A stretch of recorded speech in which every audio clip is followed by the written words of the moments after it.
Headline News, I'm Chuck Roberts. NASA's triumphant launch today ends in shock, horror, and dismay. Dave Michaels has the latest on the Space Shuttle Challenger's explosion. President Reagan is going to talk about the tragedy tonight on national television. Mr. Reagan has canceled tonight's State of the Union address. The president says he doesn't think there'll be any more shuttle flights until the investigation of this one is complete.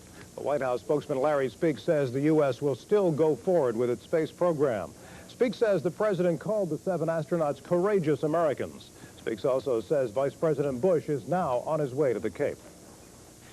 The president, in addition, has asked the vice president to go immediately to Cape Canaveral's and they were getting some sensors in the inside of the cabin that they were not closing properly. Then they discovered that the handle, which is taken off before flight, had the screw strip. Courageous Americans who were aboard the space shuttle. In addition, the president will speak to the American people from the Oval Office later this evening regarding this tragedy. NASA will be holding a news conference from the Cape in just about 20 minutes. Emergency crews are out in the Atlantic looking for any sign of life, but NASA has little, if any, hope that super hard with a hacksaw.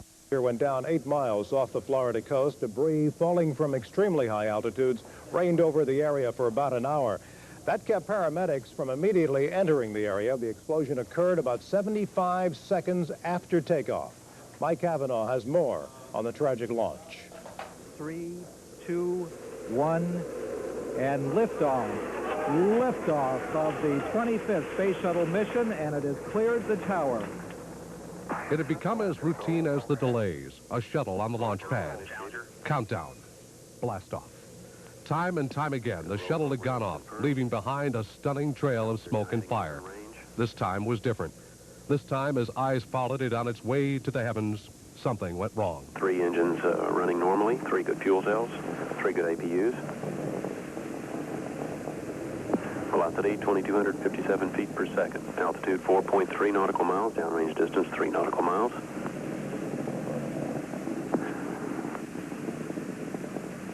Engines throttling up. 3 engines now at 104%. Challenger, go at throttle up. Challenger, go at throttle up.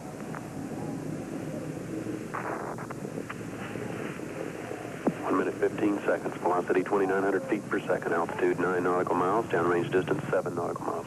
At first, it was thought it was just the booster rocket separating from the craft.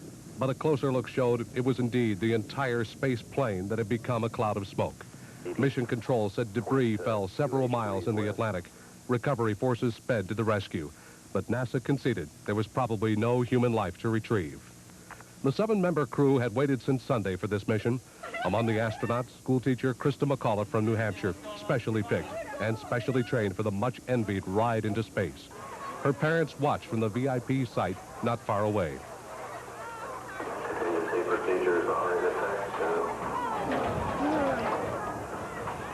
In Washington, the House paused for a minute of silence. The president was in a meeting when he was told of the tragedy. Quite frankly, the president stood there in almost stunned silence as he watched the television. You could certainly read the concern, the sorrow, the anxiety on his face as he watched, and the group watched around him. As I say, he was virtually watched in silence. 55 manned space missions had made it without an in-flight disaster. The 56th was not so lucky. Mike Cavanaugh, Headline News. Most of the attention before this space shuttle flight focused on Krista McAuliffe, the first teacher and the first private citizen in space. There were, of course, many experiments and other work for Challenger. A $100 million communications satellite was to be launched for NASA, and a small observatory was aboard. It was hoped the astronauts could get a good view of Halley's Comet. Until today, NASA has put 56 manned flights safely into space. But as we realize now, every mission has the potential for disaster. Bill McGowan reports. Tragedy struck once before in the U.S. space program. In 1967, 3 astronauts were killed when fire swept through their Apollo spacecraft as it was being tested on the launch pad at Cape Canaveral. The deaths of Gus Grissom, Edward White, and Roger Chaffee are the only fatalities on board a spacecraft in the U.S. space program. That fire apparently started when an electrical spark ignited the oxygen-rich atmosphere in the spacecraft. The tragedy delayed the Apollo program for nearly 2 years while safety features were added. The Soviets were first in space with Sputnik in 1957 and first with a man in space with Yuri Gagarin's 1961 Earth orbit. They, too, have paid a cost in human life. A cosmonaut was killed during a 1967 spaceflight when the craft's parachute failed to open on returning to Earth. In 1971, 3 Soviet cosmonauts were found dead in their return spacecraft after 24 days in orbit. Despite spectacular achievements like landing men on the moon, America's space effort has been plagued with technical problems from its earliest days. The Space Shuttle program has had its share of technical troubles. The Shuttle Challenger has had earlier flights aborted because of fuel contamination, and one of its missions was cut short when an engine shut down in flight. The frequent launch postponements underline NASA's concern for safety factors, but today's tragedy emphasizes that human ingenuity cannot eliminate the element of danger from the exploration of space. Bill McGowan, Headline News. Former astronaut John Glenn said maybe today's tragedy was inevitable. This is the first in-flight disaster in 56 U.S. manned space missions. The explosion is devastating to NASA's tremendous track record. But Glenn says the space program should go on. It's been an amazing success story up to this very tragic accident today. I think this was, what, the 56th or 57th manned mission, where we're dealing with new complexities and speeds and powers that man has never used before. And we had hoped to push this day back forever, but that was not to be, and we all, I guess, intuitively knew that. So it's a day we don't want to repeat, that's for sure. Utah Senator Jake Garn was shocked, and he was obviously shaken when he talked about the disaster. Garn became the first congressman in space last April. The crew members that were on board Challenger were his friends. Well, it's very difficult for me to talk about it because these were my friends. Mike Smith, the pilot, was my mother hen the first month that I trained. They assigned him to me, go to my classes and help brief me. And I don't know of any time that I have been more shocked or more moved than when my first wife was killed in an automobile accident. NASA will be holding a news conference at 3:30. Back now to Chuck Roberts. Thank you, Dave. We'll update the situation as developments occur and have more news after this.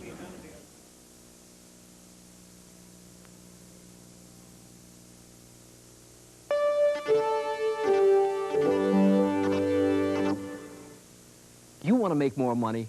Of course, we all do. So find out how easy it is to train at home for a better career.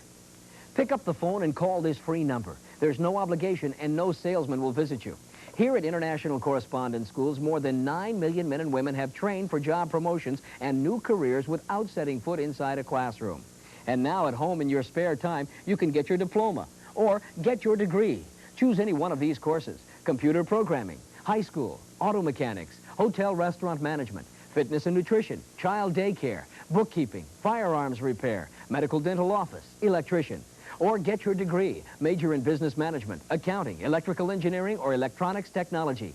Call for free information on any one of these courses. Then decide if you want to train at home for a better career, to make more money, or advance in your present job. Call 1-800-247-7900.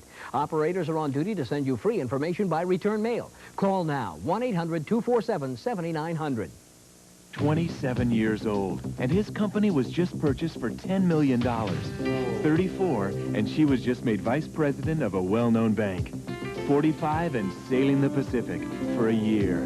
You may wonder how these people do it, but they're just like you and me, sharing the same desire for success.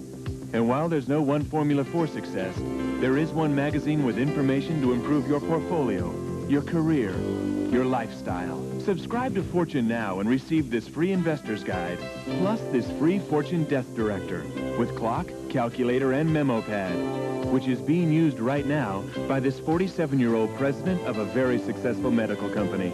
Call 1-800-525-3900. Get 18 issues at a 53% savings off the cover price, payable in 3 installments of just $9.77 each. That's something even highly successful people can't turn away from. 1-800-525-3900. 3900. Other news today, U.S. ships are sailing in troubled waters off the coast of Libya.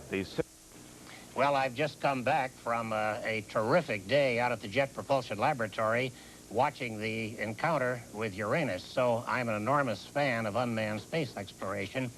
But the fact of the matter is that as the cost of space travel comes down drastically, and we can foresee now that it will be down to only a tenth of today's cost in the next 20 years, there's no question that more and more people will also be traveling into space. I don't really see it as a manned versus unmanned. The fact of the matter is that the destiny of the human race lies very much on the space frontier. The Space Shuttle Challenger cost between $1.1 and $1.2 billion, I believe. There were 4, now there are 3. An early warning about how far back this may put the whole Space Shuttle program. Well, this is a matter of great concern. As you may know, the President has asked NASA and the Air Force to conduct a study of the next generation launch vehicles to carry cargo up to space without men. This project is well along, and there is a discussion of a new launch vehicle by about 1995. In the meantime, we'll have to take a good hard look at the remaining shuttle fleet and the requirement that there may be to replace the Challenger. This is a study which NASA will undoubtedly start immediately. And what are the chances that this will put us behind the Soviets in space exploration or reduce our lead, whichever way you see it? Well, there's no question that this is a setback, and not only a tragedy, but a setback to the entire program. But, Dan, I would remind you that when we had the Apollo fire, we had to completely overhaul the Apollo program, and there's no question that from this came a much stronger and better Apollo program that allowed us to conduct the missions to the moon without any losses. I would guess that as a result of the very thorough analysis and the corrective measures that are taken in the wake of this tragedy, that an even stronger and better American space program will emerge. When you say the Apollo fire, you're of course referring to that tragedy on the launch pad in 1967, in which 3 brave astronauts lost their lives, this being the first time that the United States has lost any lives in an actual flight. And I'm keeping in mind that NASA has yet to officially announce that anyone died in this morning's flight. Dr. Thomas Paine, I appreciate you being with us. I wonder if we could replay the videotape in slow motion, the slow motion videotape, as painful as this has to be for any American, in particular one of your experience, and comment on this videotape. This is slow motion just before the explosion. Well, there's no question that the area in the immediate vicinity of the fuel tank and the solid rockets has an anomalous flame, which is undoubtedly the cause of this tragedy. But what led to that condition will have to await a very thorough detective investigation using the number of parts that can be recovered and analyzed to see what initiated this failure. Leo Krupp, that veteran pilot and consultant who's been with us through part of this afternoon, Dr. Paine mentioned that he believed on the slow motion videotape, and he emphasized that he was simply speculating on the basis of his experience, that there seemed to be, what did you call it, Leo Krupp, a flame vapor at the base of the solid rocket booster in that area that raised a question in your mind, a suspicious area in which to look. I wonder, Dr. Paine, if you saw that as well. Well, my experience has been that the first indications that you get on accidents like this frequently later have to be modified. So I don't think I would speculate except to say that very clearly there was a catastrophic failure of the external fuel tank.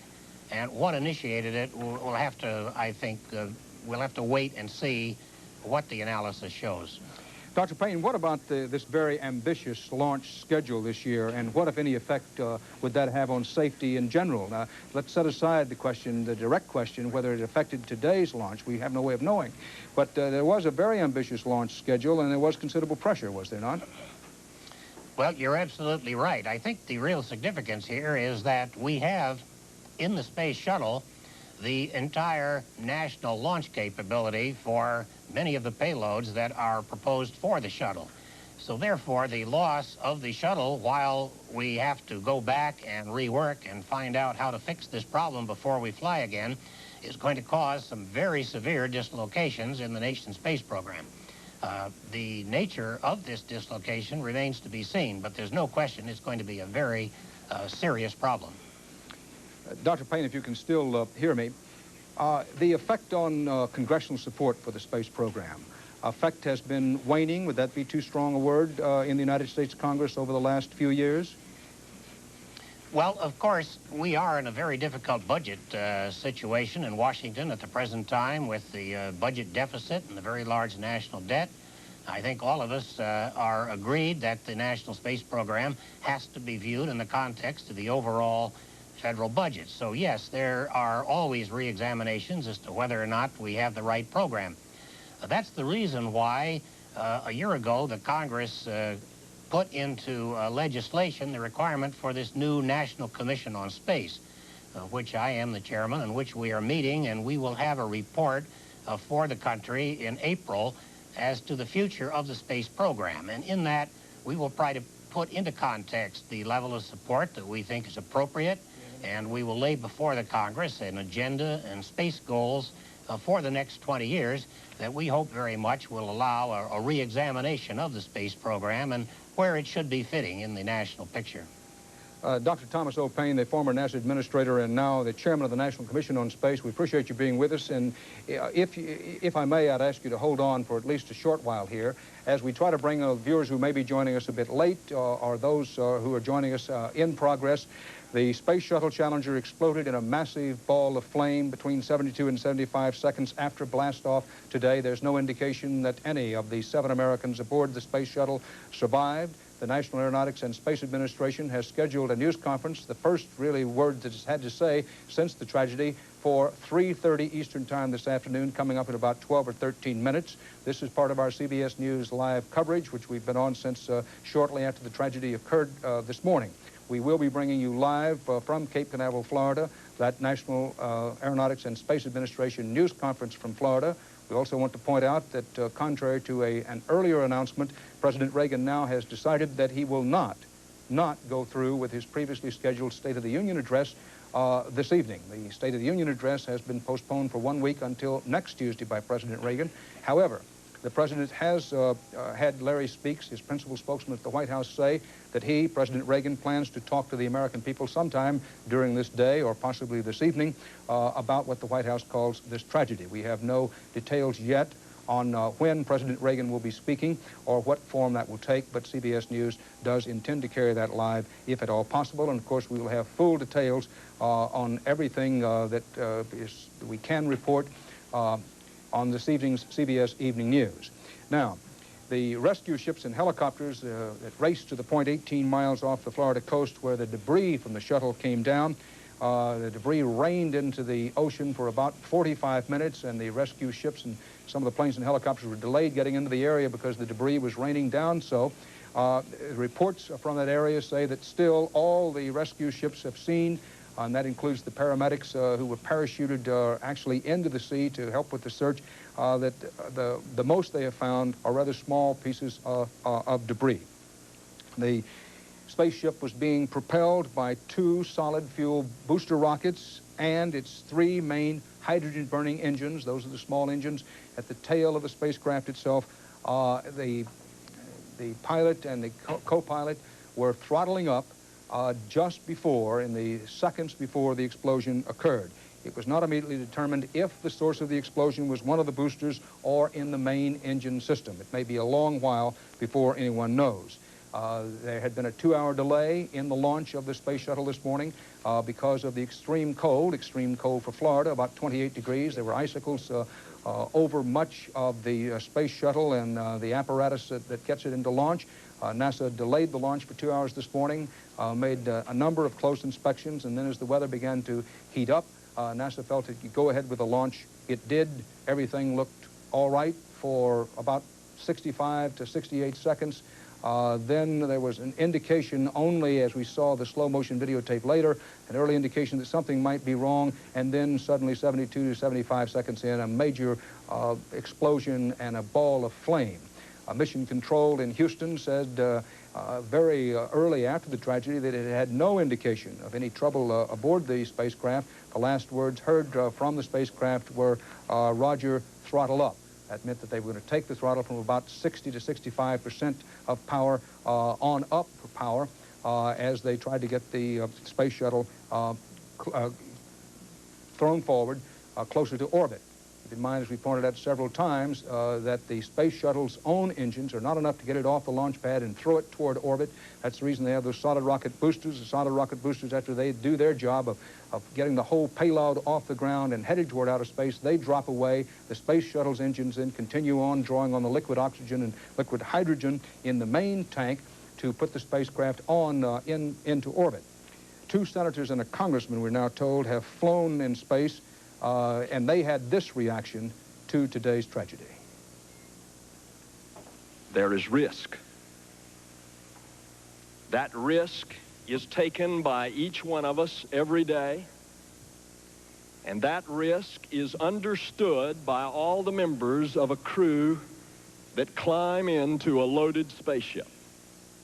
And I think we should push ahead after we have determined the cause. Obviously, we should not fly until we have determined the cause of this particular failure.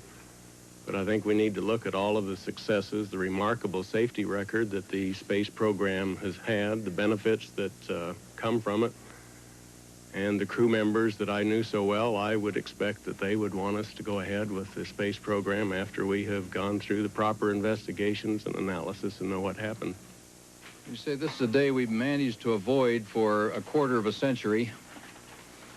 You say we've talked about before and speculated on, and it finally has arrived. We hoped we could push this day back forever. But the people that were on the flight today carried our hopes and dreams along with them, and they'll live forever in our memories. John Glenn, and who can forget those early space shots, and particularly the first one that John Glenn went up in, and there were moments of tension and extreme danger. But at that time, no astronaut lost his life. The first astronauts to lose their lives on duty were the 3 who died on the pad as part of the Apollo program in 1967. And then until today, no American astronaut or space voyager had lost his or her life in an actual flight. 7 Americans were aboard today. Now, here's what we're going to try to do. Before the NASA news conference, which is due to come up in about 7 minutes. NASA had scheduled a news conference at Cape Canaveral for 3:30 Eastern Time, about 6 or 7 minutes from now. We're going to try to, for those who have just joined us in progress, or those of you who have only seen or heard bits or pieces of the coverage, to go through the launch as it happened this morning, slow motion of the critical moments just before the explosion and the explosion. And then we'll be going to the NASA news conference at Cape Canaveral. First, videotape of the launch and liftoff, which had been 2 hours delayed this morning by ice. 6. We have main engine start. 4, 3, 2, 1, and liftoff. Liftoff of the 25th Space Shuttle mission, and it has cleared the tower. Now controlling. Roger, roll, Challenger. Good roll program confirmed. Challenger now heading downrange.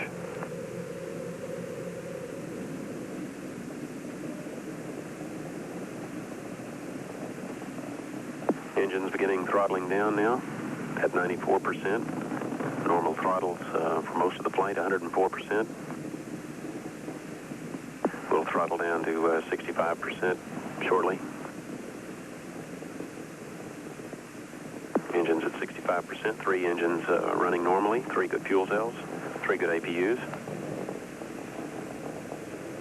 Velocity 2,257 feet per second. Altitude 4.3 nautical miles, downrange distance 3 nautical miles.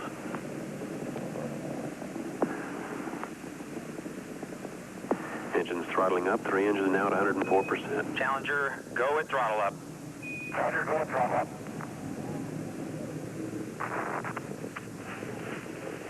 1 minute 15 seconds. Velocity 2,900 feet per second. Altitude 9 nautical miles. Downrange distance 7 nautical miles.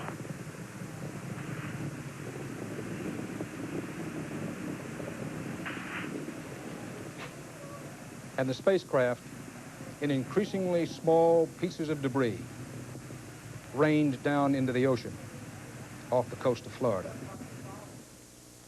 Now, we want to use our small model. We're going to give a slow motion videotape look at what happened. But before we do so, a review. This is a scale model. This is the Space Shuttle itself. Keep in mind the crew has only a small area in which it's actually housed for most of the time. Most of the Space Shuttle is in the cargo area. Down below that, the cargo area that opens up, that's where the satellites are launched from once the shuttle gets into orbit. The Space Shuttle itself sets aboard a huge fuel tank, about 500,000 pounds of liquid oxygen and hydrogen. This fuel is what fuels the Space Shuttle's own engines, the 3 engines right in the tail of the Space Shuttle. But those 3 engines are not enough to get the Space Shuttle up into orbit. So on launch, the Space Shuttle's own engines have to be going, drawing on the liquid oxygen and hydrogen fuel, and the 2 solid rocket boosters off to the side of the main fuel tank are part of the original launch configuration. These are the solid rocket boosters. At launch, the solid rocket boosters go, the Space Shuttle's own 3 engines go, and to get it off the pad, then the commander of the Space Shuttle throttles back to about 60% in order to get maximum effect. The aerodynamics of the situation require him, with gravity figured in, to throttle back to about 60-65% of power. Then at a certain stage after this whole apparatus, the solid rocket boosters, the main tank, and the shuttle itself get up and make a slight turn. Plan is, and always has been, for the Space Shuttle commander to throttle up. Those are the last words from the Space Shuttle, Roger, throttling up. And it was shortly after that that the whole thing exploded. Now watch on the slow motion videotape, because down in here, in what we will call the left, in the lower side of the left solid rocket booster, you will first see some little indications of possible flames could have been caused by vapors, and then the whole explosion occurred. Let's go now to the slow motion videotape as we wait and prepare for NASA's news conference. You see the little flame in the middle left-hand side. Then the beginnings of an explosion. Just exactly where it's happening, hard to tell. Could be in the solid rocket boosters, could be in the main tank. Then, once the explosion, the flames explosion reach the main tank, which has that highly explosive, highly volatile liquid hydrogen, the Space Shuttle is obliterated. No ejection seats aboard the Space Shuttle. The early Space Shuttles had ejection seats, but after the first 3 or 4 flights, ejection seats, because of the increasing numbers of people put aboard the Space Shuttle and the belief that ejection seats wouldn't do any good, there were no ejection seats on this Space Shuttle. Note in the upper right-hand quarter of the screen, I know that that's gone off of your screen for the moment, there was a piece of what is believed to be the right-hand solid rocket booster. You see in the upper right-hand quarter, that's it, a piece, if not indeed the entire, what is believed to be the right-hand side solid rocket booster. Remember that the early indication of trouble was on the lower left-hand solid rocket booster side. No ejection seats aboard the Space Shuttle today. As Leo Krupp, our consultant with CBS News from years past, has pointed out, there is a moment, a second, one's tempted to say a nanosecond, but just a few seconds in which the pilot of the Space Shuttle, the commander and the pilot or co-pilot, who's monitoring, when he sees a red light, there's a few seconds there where if he knows there is trouble, that he can have the spacecraft itself separate from all of this fuel and the solid rocket boosters. That did not happen today as far as anyone can determine. NASA at Mission Control in Houston simply did not know in the minutes right after the explosion what had happened or why it had happened. But there was no indication that during those moments when the pilot could have separated the Space Shuttle from all of this fuel, there's no indication that he even attempted to do so. We simply don't know whether he had even the slightest indication of trouble aboard the spacecraft. One wants to keep in mind, need we remind ourselves, that we're still in the infancy of space exploration and travel, that we're in the very, historically, the very earliest seconds of space exploration. And while we've learned a lot about spaceships, fuel, mixing liquid oxygen and liquid hydrogen, computers, telemetry, aerodynamics, and all of that, that we only know such a tiny amount, really, about how it all works, where we can proceed from here. And it's in that atmosphere, from a, one doesn't want to say historical standpoint, but from that atmosphere that those 7 Americans were aboard the space shuttle today. One of the things that these flights is designed to do is to increase man's knowledge about space flight, which is quite a different thing, a much more dangerous thing, certainly now, than flight in the Earth's own atmosphere. Now, NASA has put back its news conference, which was scheduled to begin about a minute ago. It had originally been scheduled for 3:30 this afternoon Eastern Time. NASA has now put back that news conference until 4 o'clock. We're also told that Vice President Bush and Senator John Glenn, whom you heard a few moments ago, the former astronaut, Senator John Glenn, Vice President Bush and Senator John Glenn have just taken off from Andrews Air Force Base for Cape Canaveral. President Reagan had relayed word earlier through his spokesman, Larry Speaks, at or about the time it was said the president would be delaying his State of the Union message, that Vice President Bush would be going to Florida. One wants a gentle reminder that while this morning's launch took place, as they do from Cape Canaveral, Florida, that Mission Control is in Houston, but today's news conference, which we are now told will be happening roughly 28 minutes from now at 4 o'clock, today's news conference is to be held at Cape Canaveral. Now, we will, of course, through the afternoon, for those of you who may be coming home from work or coming home from school, as part of our CBS News live coverage through the afternoon, and very shortly, we'll be showing those of you who have seen it and those of you who are just coming in and may not have seen it, the videotapes of what actually happened this morning when the Space Shuttle Challenger exploded about a minute and 12 to 15 seconds after launch, with all 7 Americans aboard and presumed killed. The crew members aboard that flight: the commander, 46-year-old Francis Scobie; the pilot, 40-year-old Michael J. Smith; Judith Resnick, 36 years old; Ronald McNair, 35 years old; 39-year-old Ellison Onizuka from Hawaii; Gregory Jarvis; and the schoolteacher from New Hampshire, Krista McAuliffe. All were aboard the Challenger when it became that ball of flame this morning. We thought it worth showing you a comparison again between today's tragedy and the Space Shuttle Challenger's flight that it made successfully last fall. We have pictures now. What you're going to see are pictures that contrast the launch of that flight on October 30th with today's disastrous launch. Main engine start. This morning's launch on the left. 3, 2, 1, and liftoff. Liftoff of the 25th Space Shuttle mission, and it has cleared the tower. Now control. Roger, roll, Challenger. Good roll program confirmed. Challenger now heading downrange.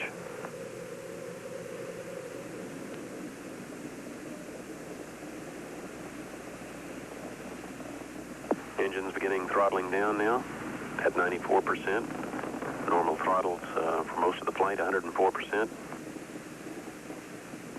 We'll throttle down to 65% shortly. Engines at 65%, 3 engines running normally, 3 good fuel cells, 3 good APUs. Velocity 2,257 feet per second. Altitude 4.3 nautical miles, downrange distance 3 nautical miles.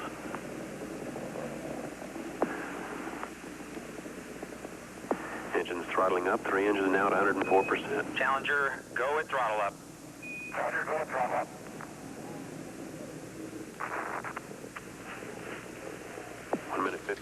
As you can see, in today's launch on the left, there was an explosion, perhaps a small one or several small ones at first, then a larger one. It occurred about a minute and 12 seconds, 12 to 15 seconds into the launch. Now, in the successful launch on the right-hand side of your screen, the booster rockets would not separate for perhaps another 50 seconds, past the 2-minute mark, until the launch was more than 2 minutes into flight. You can see back on October 30th, this same shuttle, one of 4, the Space Shuttle Challenger, disappeared on into outer space after its launch, and after jettisoning as scheduled its solid booster rockets. The one this morning became a ball of flame, Malfunction. and then smoke trailing debris. Those of you who've been with us throughout our live coverage today, I know, have seen the slow motion of what happened this morning, but we want to show it again now. For one thing, we've had some calls, and we've discussed among ourselves about the very important time, as Leo Krupp has pointed out to us from Los Angeles, before the big ball of flame, when it appears down on the lower left-hand solid booster rocket, some indication of trouble. That may be what you see when you go to this slow motion videotape. So let's take a look now at the slow motion videotape. Look in the center, slightly left lower part of your screen. Two little indications of some difficulty with the solid rocket booster. Perhaps something seems to be wrong down there. Two minor, let's say minor, two small explosions. Nothing in the way of explosion is minor when you have one of these launches, and then it just mushrooms out into this tremendous ball of fire. Leo Krupp, in Los Angeles, you've watched this with us a number of times this afternoon. What are the first things that the NASA investigators are going to be looking for?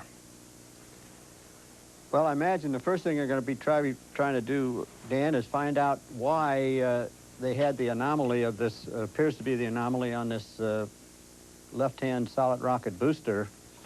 And hopefully they'll be able to determine what failed and then how that ignition point, it appears that that ignition point was up somewhere on the belly of the shuttle, up around somewhere where the umbilicals come in from the main tank. And also any other contributing factors, such as what did the throttle up contribute to it? When you throttle up these engines, you change the pressure pattern around the nozzles of the solid rocket boosters, and also if there's any weather factors that might have entered into this.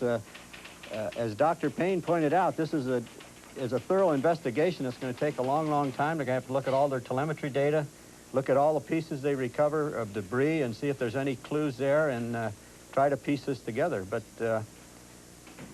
it's going to be a very time-consuming and very painstaking problem. It's going to take a long time to do. It's going to take them several months, I'm sure, to put all these pieces together.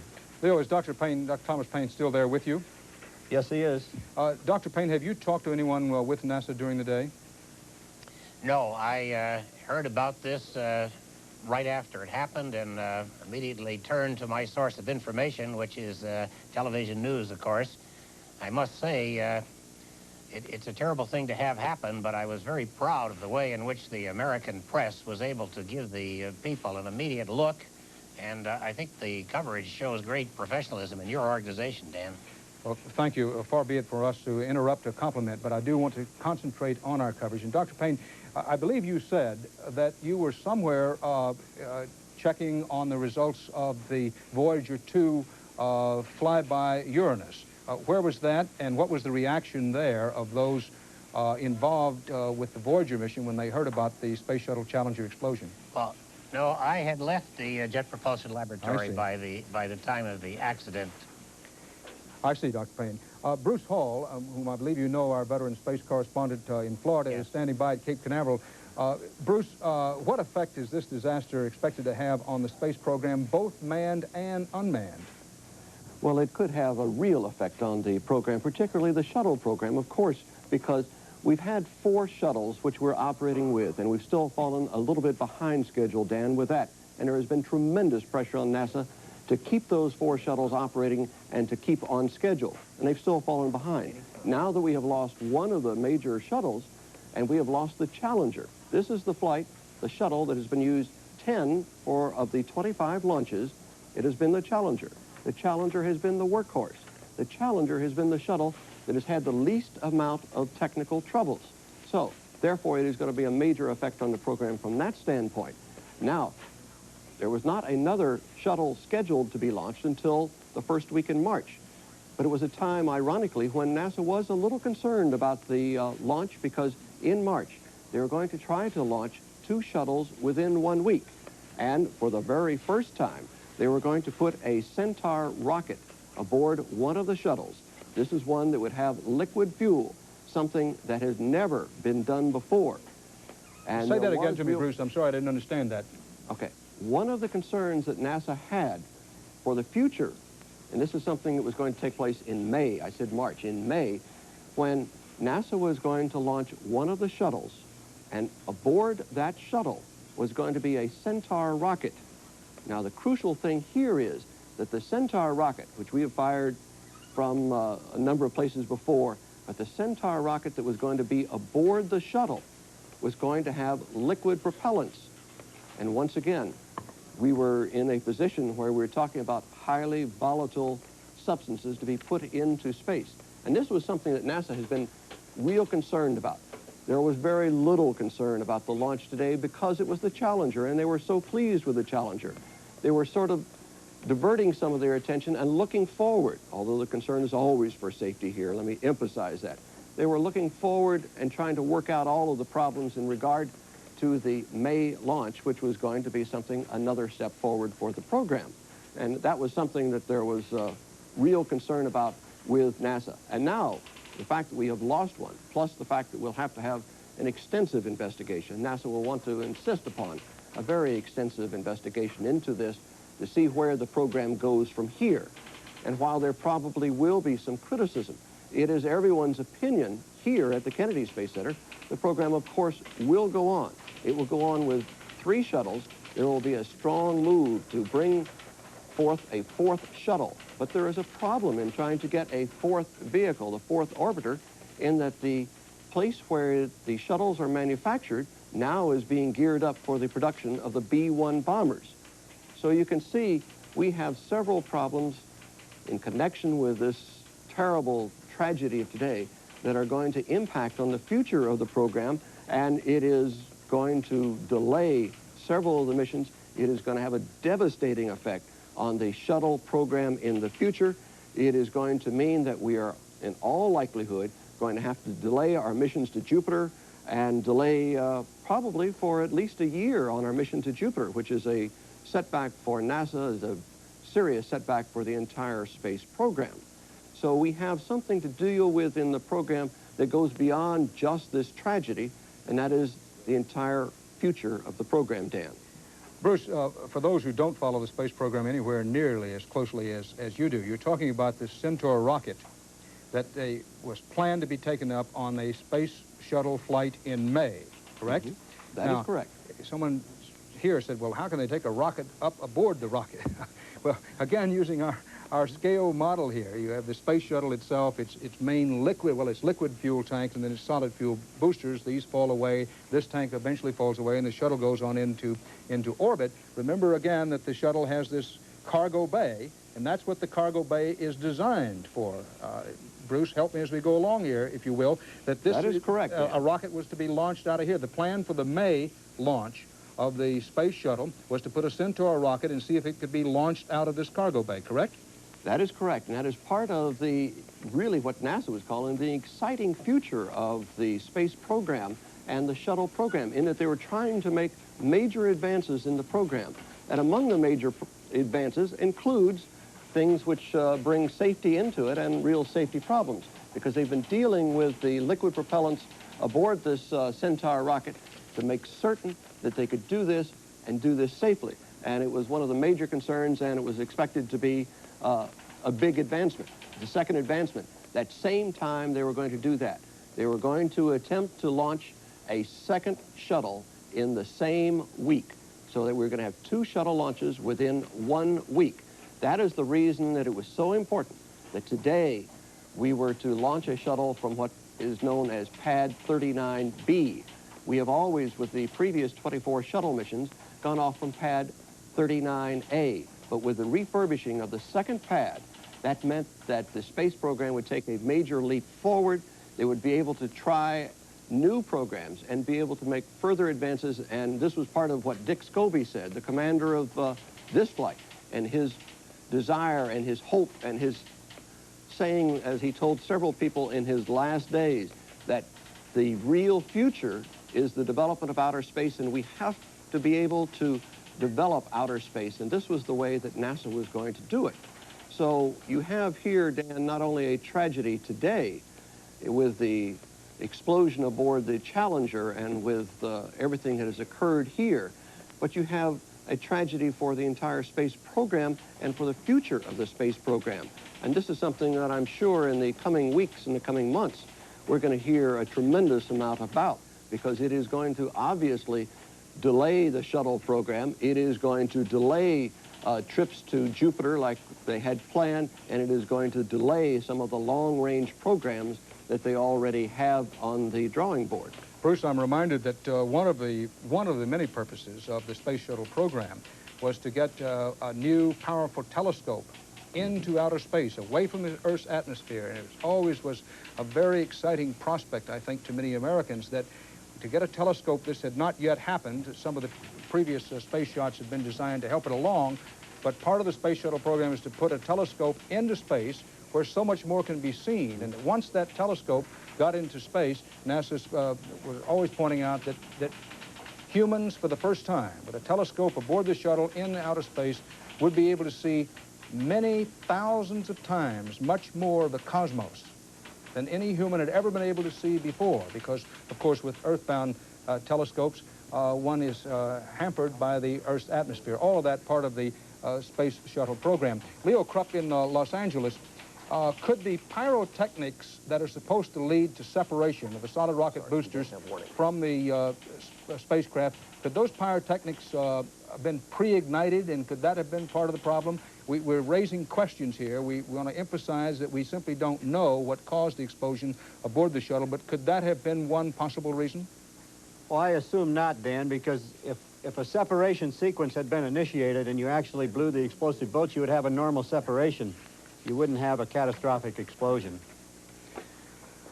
Leo Krupp, we want to show the videotape again, partly because we're eager for you to see it as often as possible in hopes that you might pick up some other clues, or it might raise questions in your mind. And also, we continue to say it, we say it because it's true.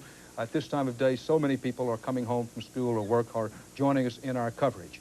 The Space Shuttle Challenger blew up between 72 and 75 seconds after launch today at Cape Canaveral, Florida. This, the configuration of the space shuttle, the shuttle itself, the liquid fuel tank filled with liquid oxygen and hydrogen, something the Soviets have had trouble doing. This is a major fuel tank. The solid rocket boosters off to the side. As we play the videotape for you, the second time in slow motion, you will see the suspicious area along the left side of one of those solid rocket boosters. This was the scene this morning. And liftoff. Everything seemed fine for liftoff. The 25th Space Shuttle mission, and it has cleared the tower. Roger, roll, Challenger. Good roll program confirmed. Challenger now heading downrange.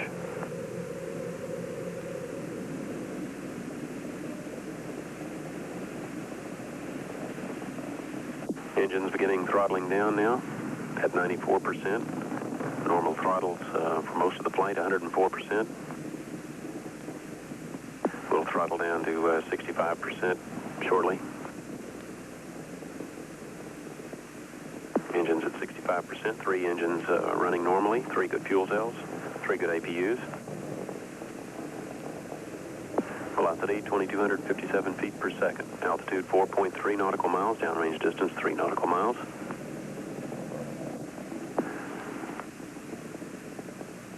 Engines throttling up, 3 engines now at 104%. Challenger, go at throttle up. Challenger, go at throttle up.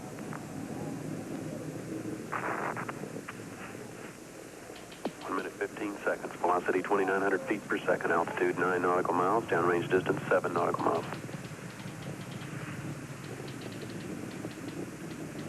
The fireball had happened. Debris begins to fall after the explosion. This part of the Space Shuttle overall vehicle, as it trailed smoke coming down into the ocean a short ways east of the launch site. You heard Commander Francis Scobie was told by Mission Control in Houston to throttle up. Very carefully at the situation. Then he said, oh, Roger, he was throttling up. Major malfunction. Mission Control in Houston, stunned, doesn't know what has happened, says, No downlink. obviously, there's been a malfunction, as they called it. No downlink, no communication. by this time, horror was setting in at Mission Control in Houston and everywhere as debris began to rain down into the sea.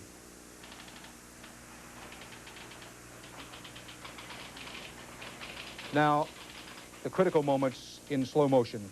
Look for the indication of explosion of small flame down low on the left-hand middle side of your picture. There they are. This is just before the major explosion. Then the igniting of the main fuel tank where all that liquid hydrogen, 500,000 pounds of it, goes up.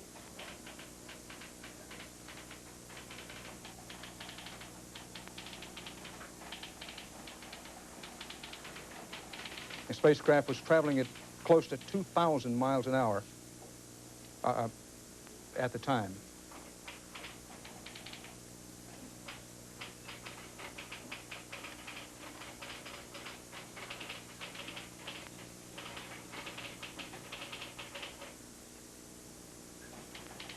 It may not be an important point. Will someone please check that the speed was about 2,000 miles an hour? Those aboard the spacecraft today, commander and his pilot, co-pilot. The commander was Francis Dick Scobie, 46 years old, from the state of Washington, married and with 2 children. This was his second mission and his first command of a shuttle mission. He is a retired major from the United States Air Force. Michael Smith, the pilot, 40 years old, from Beaufort, North Carolina, married, 3 children. This was his first mission. He is a commander in the United States Navy and is a graduate of the United States Naval Academy. Mike Smith. Judith Resnick, mission specialist, 36 years old, PhD from Akron, Ohio, unmarried. She has a doctorate in electrical engineering and is a classical pianist. This was her second mission.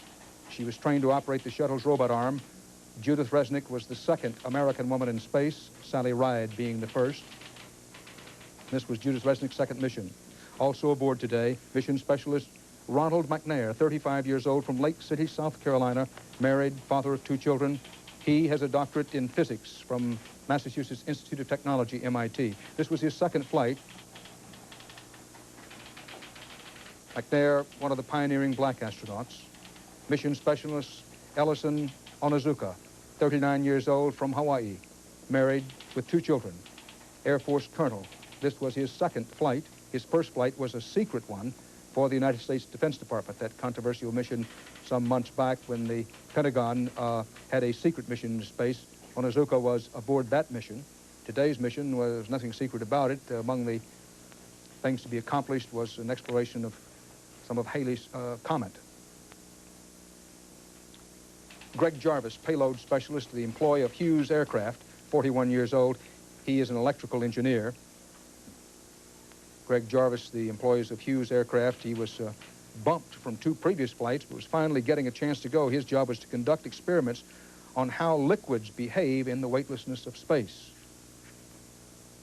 And Sharon Krista McAuliffe, 37-year-old social studies teacher, born in Boston, Massachusetts, a high school social studies teacher in Concord, New Hampshire. She's been a teacher since 1970, was selected from some 11,146 American school teachers who applied to be NASA's first citizen in space. Married, 2 small children. She was to have taught 2 15-minute lessons, conducted class in space on day 4 of the mission. Not to be, since Space Shuttle Challenger exploded today shortly after launch. Now, some 1,200 students at the Concord, New Hampshire High School gathered this morning to watch the launch of the Space Shuttle Challenger and cheer on their teacher.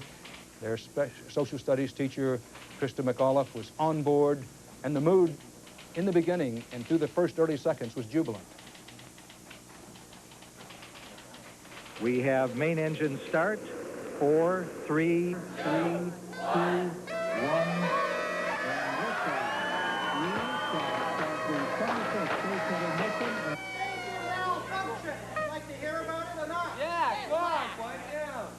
The vehicle has exploded. We are now looking at all the contingency operations and awaiting word from any recovery of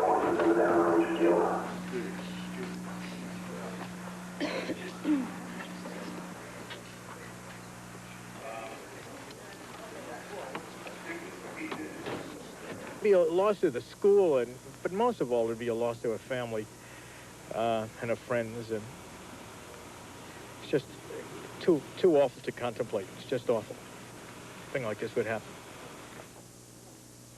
Schoolteacher McAuliffe's parents, Edward and Grace Corrigan, were watching from a VIP area about 3 miles from the launch pad. The scenes we just showed you were from Mrs. McAuliffe's school in Concord, New Hampshire.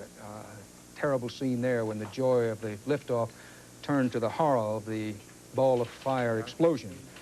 The parents of the schoolteacher, Mr. and Mrs. Corrigan, were watching from that VIP site near the launch pad.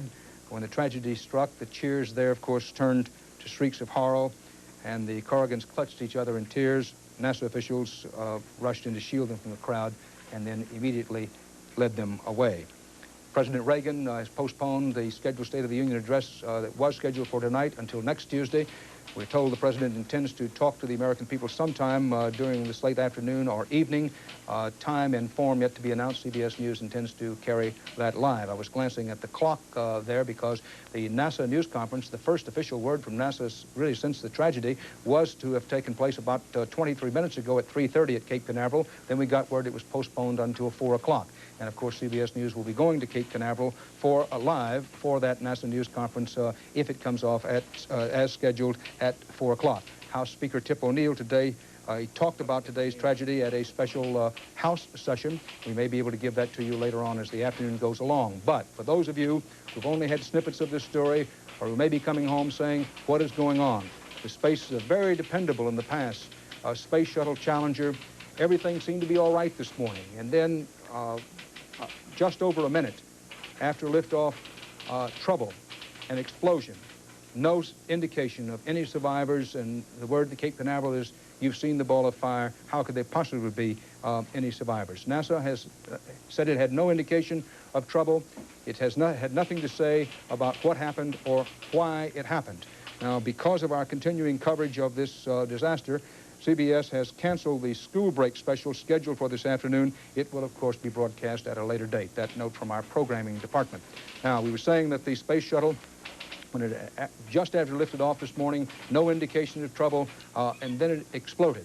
NASA, the always careful, conservative in the positive sense, National Administration, National Space Administration, has been all day long trying to put together what snippets, what tidbits of information it can, and is now scheduled to hold this news conference in just a few minutes. But here was the launch this morning as it happened on our CBS News videotape. 2, 1, and liftoff. Liftoff of the 25th Space Shuttle mission, and it has cleared the tower. Now control. Roger, roll, Challenger. Good roll program confirmed. Challenger now heading downrange.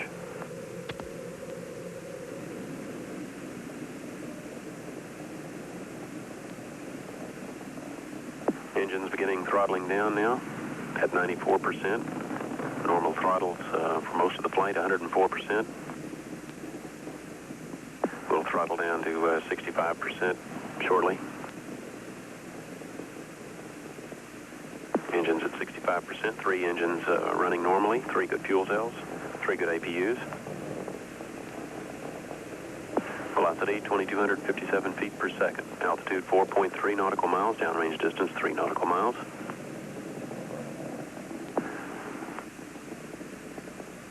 Engines throttling up, 3 engines now at 104%. Challenger, go at throttle up. Challenger, go at throttle up.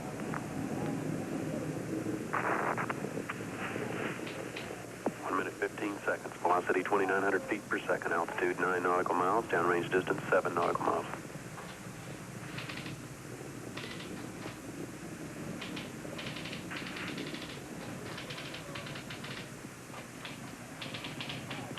Up in a ball of flame,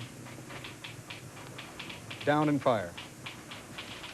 NASA said the fine pieces of debris continued to fall into the impact area, that is just southeast of the launch pad, for nearly 45 minutes. Recovery boats and aircraft had to wait until it The rain of debris stopped before entering the area.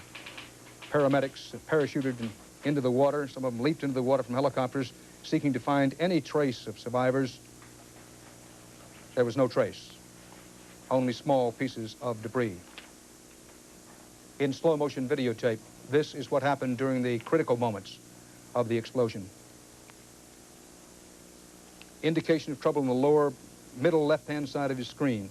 Nobody knows what it could have been. Then signs that a larger explosion is coming. And the main fuel tank goes. After the explosion, the two solid fuel booster rockets separated. At least one of them continued to fly crazily out of control in the clear sky, trailing long tails of smoke before it plummeted into the seas. You will see a small, well, perhaps a piece of the right-hand side solid rocket booster in the upper right-hand corner of your screen. Once the fireball, the worst of it, there you see it in the upper right-hand corner. What is believed to have been the right side, as you sit on the shuttle, right side solid rocket booster. The trouble, one theory is, began in the left side solid rocket booster. Television pictures of the impact area showed, as I say, only those very, very small pieces of debris. The search continues. We now have a short film showing schoolteacher Krista McAuliffe. First, when Vice President Bush announced her selection last July as the first American private citizen to be a space shuttle passenger, a space voyager. And then later, Mrs. McAuliffe of Concord, New Hampshire, and the mother of two, underwent training in the long preparation for today's flight. At a news conference, she talked about her experience. This was part of the weightlessness training, which is so familiar to anyone who's followed the space program. One of the things that I hope to bring back into the classroom is to make that connection with the students that they too are part of history, that the space program belongs to them, and to try to bring them up with the space age.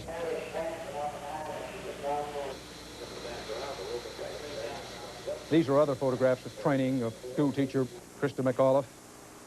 She tried to get herself in better physical condition, went through the medical tests, having been chosen from among more than 11,000 teachers selected for this flight. She posed proudly beside the Space Shuttle Challenger, went through that long, arduous preparation. Recall that Judy Resnick, the other woman aboard today's flight, had been waiting 6 years for her flight into space. This was her second flight.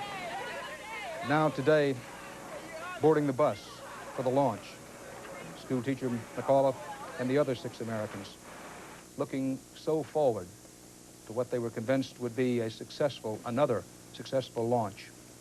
24 space shuttle launches, 56 American manned space launches, with never a death before.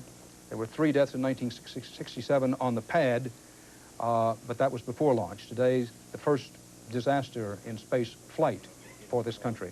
Mrs. McAuliffe was a social studies teacher in Concord.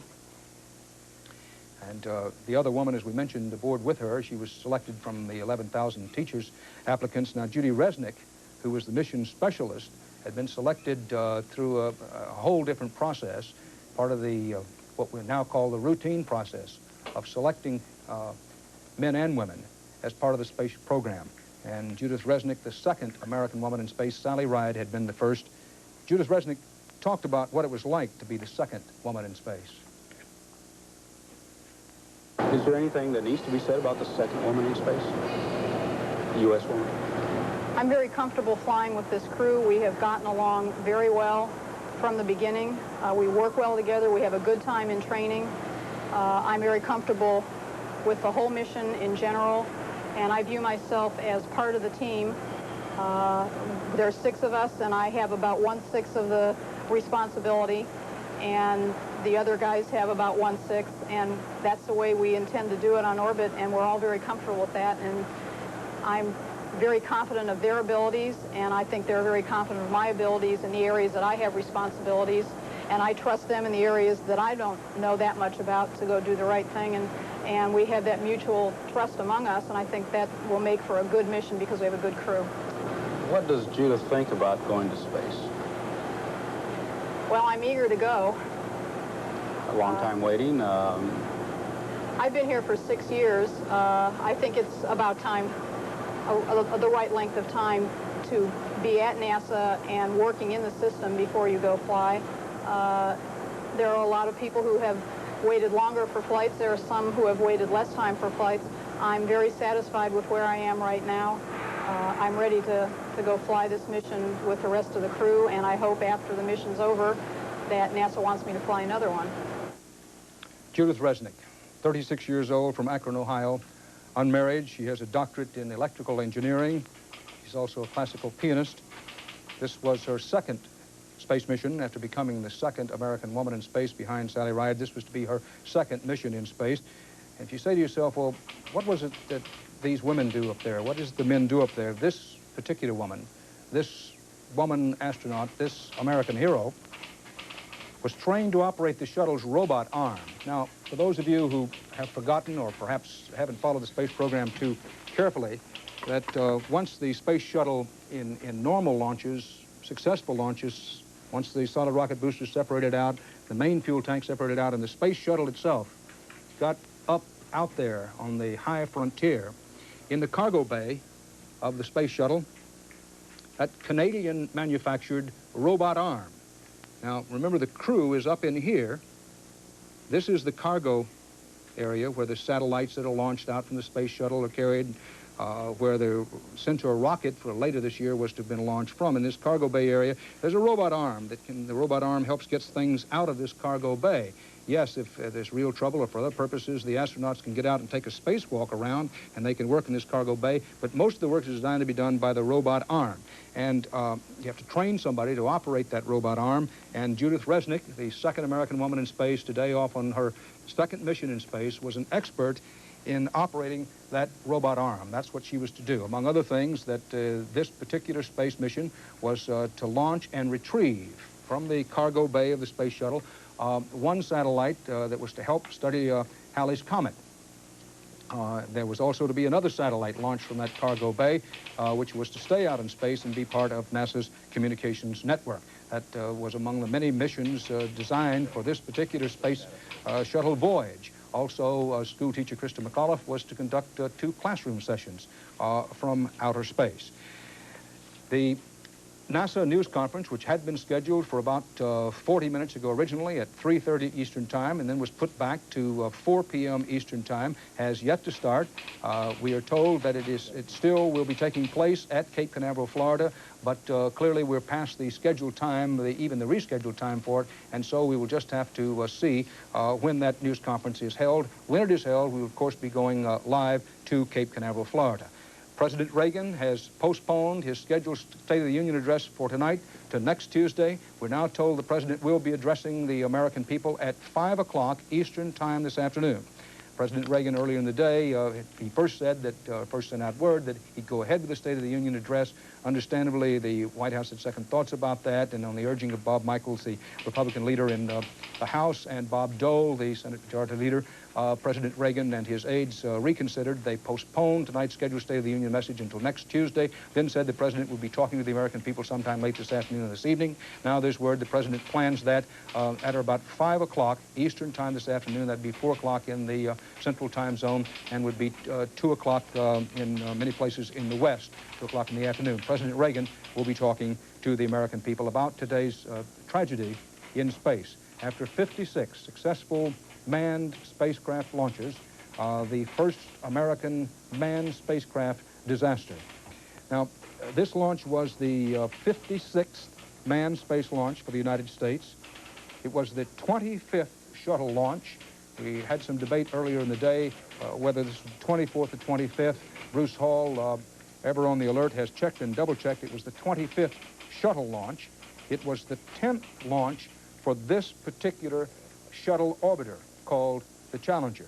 And as Bruce Hall mentioned earlier, this particular orbiter called the Challenger was considered to be NASA's most dependable one, because this was its 10th launch after all, and the others had all been successful. As we wait for the NASA news conference to begin at Cape Canaveral, Florida, we're going to try to call in Bruce Hall and see if Bruce is still there, if he hasn't left his position at the Cape for the news conference itself. Bruce, hope I didn't catch you drinking a cola or something there. But what's the situation on this news conference? Why the delay, or has there been any word on why the delay? Dan, there has been no official word on why there is a delay, but this is not unusual.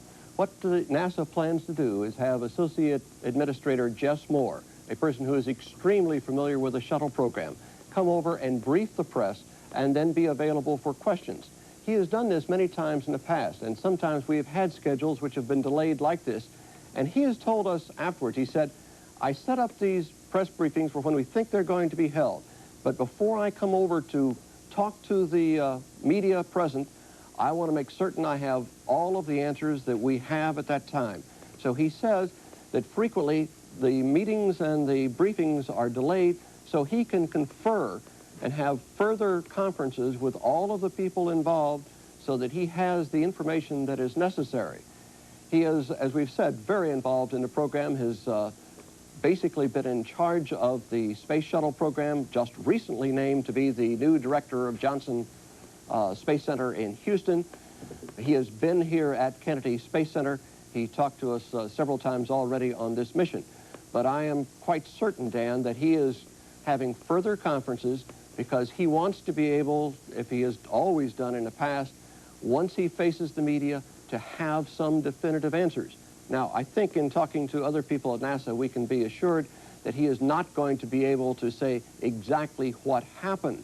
And that is, as Leo Krupp had indicated earlier, and several other people have said, it is going to take weeks, maybe even months, before they can determine exactly what happened. But I think that we can anticipate that Jess Moore, when he does finally face the media here at the Kennedy Space Center, he will have some very preliminary answers. And we can anticipate that he can talk directly to what happened on the shuttle before the explosion occurred. I think we can also anticipate that he will be able to give us a little more explanation and maybe a little more detail about the vapors that we have talked about and the flames that we have seen from the slow motion tapes about a second or so before the explosion occurred. Now, I've just been told that the Jess Moore press conference has been set now for 4:15, which is just about 3 minutes or so from now. Hopefully, I believe that he is now in the area where the media is located. We are in the press area, which is almost, well, it's more than a mile from the main administrative offices of NASA, but we're only a couple of hundred yards from the vehicle assembly building where the launch control activities took place and where he has been for much of the afternoon conferring with different launch officials and with people in the launch control center. So I believe that Jess Moore is now in the area so that we should, in fact, be able to hear something from him very shortly. And the indication is 4:15, just a couple of moments from now. Well, Bruce, in preparation for that news conference, let's take a look again at the launch itself and the slow motion replay. And I want you to narrate this, if you will, and call particular attention when we get into the slow motion part of those two very suspicious flame-up areas, smaller flame-up areas before the great explosion occurred. Let's take a look at the launch itself and then in slow motion. We have main engine start. We had concern about ice in the launch area. It was delayed for an hour. But according to a very, very preliminary report from NASA, everything was fine right at liftoff. We've gone through the first few seconds after liftoff. Everything appears to be normal. I have viewed about 20 of these liftoffs in the past. There appeared to be nothing out of the ordinary. And it was not until we get almost a minute 10 into the flight when you see the first indication of trouble. And on the radio and on the report from NASA, they indicated they've had no difficulty at all reported from the shuttle, and none of their gauges indicated any difficulty either. It is now going out over the ocean. It is several miles downrange from the Kennedy Space Center, about 4 miles at this point. And once we get to about a minute 10, we get to a different shot. They're at maximum thrust. They come up. This is the time that is most vulnerable for the shuttle. And we should look at the bottom section of the shuttle where you see what appear to be almost a fog or fumes or vapors. And that occurs about a second before. Watch closely. a second before you have the fireball and the major explosion. The major explosion was the main fuel tank exploding. It appears from everything we have been able to see that the solid rocket boosters, now you can see right there at the bottom of your picture, you see on both sides what appeared to be fumes or possibly a fire. You now see the explosion right at the base of, well, right next to where the astronauts are in the shuttle itself, at the point where the orbiter is connected to the main fuel tank. And that was the fireball. The astronauts have said that the launch itself is just like a fireball because you're being propelled with all of this highly volatile liquid oxygen and liquid hydrogen into orbit. And at a period where the explosion took place, at the time of the explosion, they were at maximum thrust. In other words, as you can see, a solid rocket booster, which is falling off to the right of the picture. There is some concern, and some people at NASA have indicated they're looking very closely at those two solid rocket boosters, that and the main fuel engine. Those are the areas that very early, and we must repeat, very early indications are that there was some type of problem. It appeared from everything that those who have been viewing the tapes that there was some type of leak. We do not know why. There has been no indication and no official word from NASA yet as to what could have caused that. The speculation centers around two things. One, on the solid rocket booster. Somehow there was a hole. Somehow a hole on the solid rocket booster created a release, and that then created the fire which caused the explosion. The second theory is that a seam right next to the shuttle itself, right at the point where the shuttle is attached to the main fuel tank, that there may have been a rupture for some very unknown reason, and at that point there was an immediate explosion. Bruce? But it is still very early, Dan. I was just going to say, Bruce, the one thing we want to emphasize as we go through with our coverage, it is still very early on. NASA was, to say the least, taken aback, horrified, of course, but taken aback because so far as could be immediately determined, there was no indication of trouble aboard the spaceship. When Bruce Hall says that the area of early question centers on the solid rocket boosters, this is what he's talking about, these two solid rocket boosters that go along the sides of the space shuttle. As you saw in the slow motion pictures, there seemed to be a indication of some flaming up in this area of these solid rocket boosters, which are designed to fall away from the spacecraft. Down on the lower left-hand solid rocket booster is one suspicious area. Just before the major explosion, two suspicious-looking what could have been vapor flame-ups there.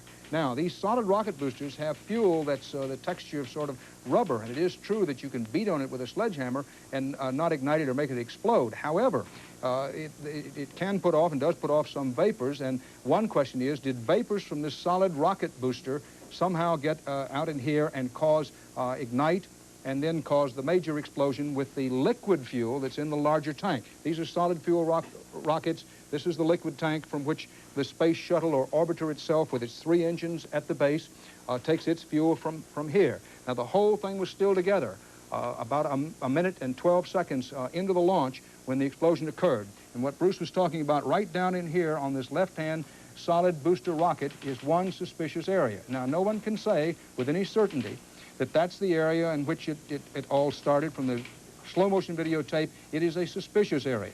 Of course, when you're carrying 500,000 pounds of liquid oxygen and liquid hydrogen in this main tank, the seams that hold that main tank together are another area of question mark and another area of suspicion. Clearly, once the major explosion, once the ball of flame that you saw did include the main tank, but question, did it start in the solid rocket fuel boosters and that ignited the main tank, or was the original problem with the highly volatile liquid hydrogen in the main tank? When we talk about the orbiters, when they name these Space Shuttle Columbia, Space Shuttle Challenger, and so on. They're talking about just the orbiter. And just this part is all that actually goes out into space. First, the solid rocket boosters fall off, then the liquid tank, after it's done its job, falls off, and the space shuttle with its engines right in the rear goes on out into space and goes into orbit. Space Shuttle Challenger had done that 10 times. Well, today was to have been the 10th time, and today it went up in flames. Aboard the Space Shuttle today, and presumed killed in that fireball, were the commander, Major Francis Dick Scobie, 46 years old, from Auburn, Washington, married, 2 children, second mission, his first command of a shuttle mission, retired major from the Air Force, his pilot, second in command, Mike Smith, 40 years old, from Beaufort, North Carolina, married, 3 children, his first mission.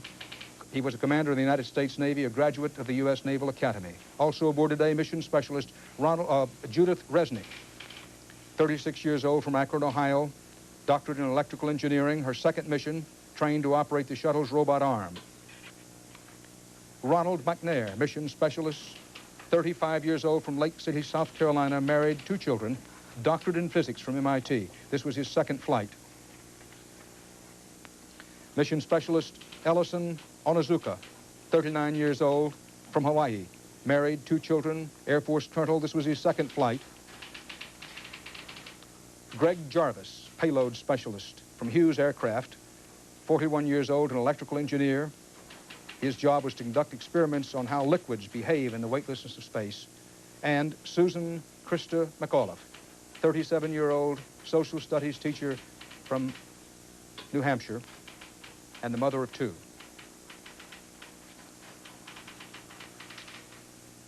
Veteran test pilot Chuck Yeager, the man who originally broke the sound barrier, the first man to break the sound barrier, talked about the dangers of flight.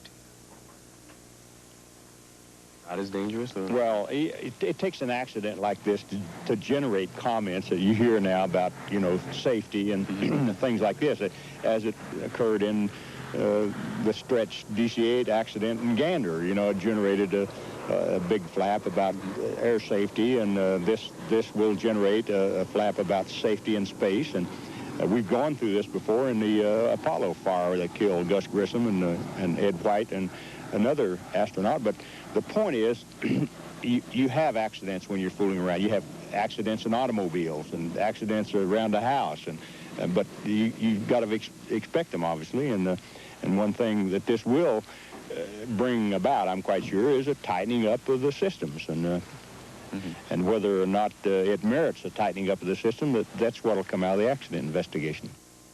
Chuck Yeager, the original American pilot of The Right Stuff, talking today about the dangers of flight. A catastrophic explosion blew apart the Space Shuttle Challenger, apparently sending schoolteacher Krista McAuliffe and 6 NASA astronauts to the fiery death in the sky some 8 miles out from the Kennedy Space Center. Never before in 56 manned space flights had Americans died in flight. 3 died on the launch pad in 1967, but that was on the launch pad as part of the Apollo program. So far as can be determined, we know that at least 4 Soviet cosmonauts have died in space accidents. 1 was reported in 1967 and 3 in 1971. But the Soviet program, which is primarily in the hands of the military and is a closed, not open to coverage program, it's always difficult to ascertain with any accuracy about what has not happened to the Soviets in space. Congressman Tip O'Neill, the Speaker of the House, also talked about today's tragedy. Space Shuttle carried on its side the flag of the United States. And those who served on her served us, the American people. They served our hopes for scientific exploration and for human progress. But they also served our dreams because they lived at the frontier of what mankind can achieve together. Tip O'Neill, speaking of the frontiers of space, the high frontier. The explosion of the Space Shuttle Challenger followed an apparently flawless launch. It had been delayed for 2 hours because, among other things, of cold weather. Icicles were all over the space shuttle and its apparatus, but NASA waited 2 hours, delayed 2 hours, and felt confident as the icicles melted away that the weather, although it was about 28 degrees, unusually cold for this part of Florida this morning, although it had been that cold, NASA felt that after a 2-hour delay it could make the launch and make it successfully. The tragedy defies any easy explanation. You've heard, as part of our CBS News live coverage today, all kinds of theories, an hypothesis here and a hypothesis there, and ideas of where the questions are. But it's suffice to say, as we await this NASA news conference now, that nobody knows. As far as it can be determined, nobody even has any empirical evidence of exactly what happened and why it happened. A quote that we have from the Johnson Space Center in Houston, a source who asked not to be identified, said that, quote, "There were no signs of abnormalities on the screens." This is NASA's own many monitoring screens of the flight. There are no signs of abnormalities on the screens as the flight controllers monitored Challenger's liftoff this morning. The source at the Johnson Space Center in Houston said that the blast occurred, quote, "unexpectedly and with absolutely no warning." Mission Control reported that there had been no indication of any problem with the 3 shuttle engines. Remember that the orbiter itself has at its base 3 powerful engines. There's been no indication of trouble with those. That the twin solid boosters on the outside of the main liquid fuel tank, the solid rocket boosters, its twin solid boosters had not indicated any trouble at all, or had there been any indication of any trouble in any other system. And according to this source, who asked not to be identified at the Johnson Space Center in Houston, there was no other indication that the space shuttle was on the verge of suddenly blowing apart some 10 miles high and 8 miles downrange of Cape Canaveral. The space shuttle carrying 500,000 pounds of fuel and traveling at a speed of almost 2,000 miles per hour. For those of you who heard it during the day, at the Mission Control in Houston, the commander had throttled back, as is the routine, to about 60 to 65% of full power, and then was told to throttle up. He said, "Roger, throttling up." That was the last thing heard from the spaceship. Seconds after that, there was indication of 2 minor flame-ups, and then the huge ball of fire. President Reagan watched tape replays in what the White House called stunned silence, and he eventually postponed the State of the Union message. At first, the White House said the State of the Union message scheduled for tonight at 9 p.m. Eastern Time would go ahead, but very quickly was reconsideration of that after consultation with leading Republican members of Congress. And now President Reagan's aides say there will be no State of the Union address tonight.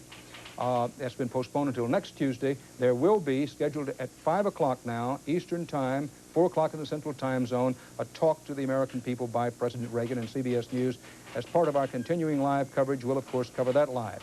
Right now, the next event that has been scheduled, actually it's been postponed several times this afternoon, and understandably so, is a NASA news conference at Cape Canaveral, Florida. The NASA news conference originally was scheduled for about an hour ago, then it was postponed a half hour, then it was postponed another 15 minutes, and we still are waiting for it to occur. Jess Moore, who is the director of the Johnson Space Center in Houston, is said to be at the Cape Canaveral launch site in Florida, and it's believed that Director Jess Moore, when that NASA briefing begins, will conduct the briefing from the Kennedy Space Center.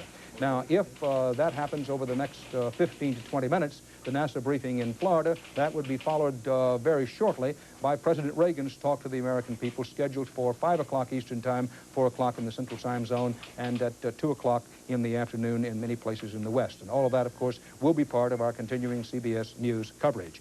For those of you who are just joining us or have caught only snippets or tidbits of what's happened during the day, at shortly after 11:30 this morning Eastern Time, the always previously dependable Space Shuttle Challenger, after a 2-hour delay because of weather, was blasted off from the Cape Canaveral Kennedy Space Center. It took off from a new launch pad, not one that it had previously used. A new launch pad, a different one, was being used today. The flight seemed perfectly all right, on target and on time for the first about a minute and 10 seconds of the flight. About a minute and 12 to 15 seconds into the flight, disaster and a nightmare of a fireball. Nobody knows, nobody has said what may have caused it, why it may have happened. 7 Americans, including schoolteacher Krista McAuliffe from Concord, New Hampshire, were aboard that space shuttle. Bruce Hall in Cape Canaveral, if you're still with us, and what a day this has been at Cape Canaveral, never a disaster like this one in the history of the American space program. It's worth talking about how bad a setback this may be for the manned space program of the United States and where this leaves us vis-a-vis the Soviets. Well, Dan, you're right. There has never been a setback like this, never been a tragedy like this.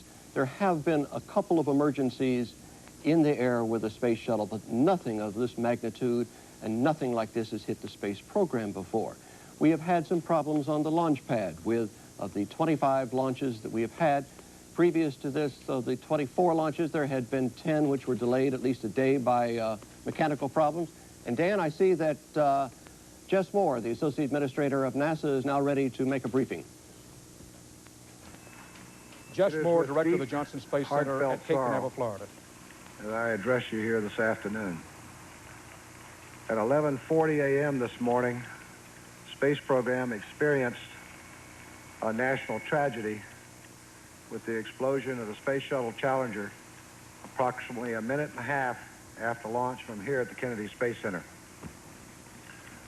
I regret that I have to report that based on very preliminary searches of the ocean where the Challenger impacted this morning, these searches have not revealed any evidence that the crew of Challenger survived.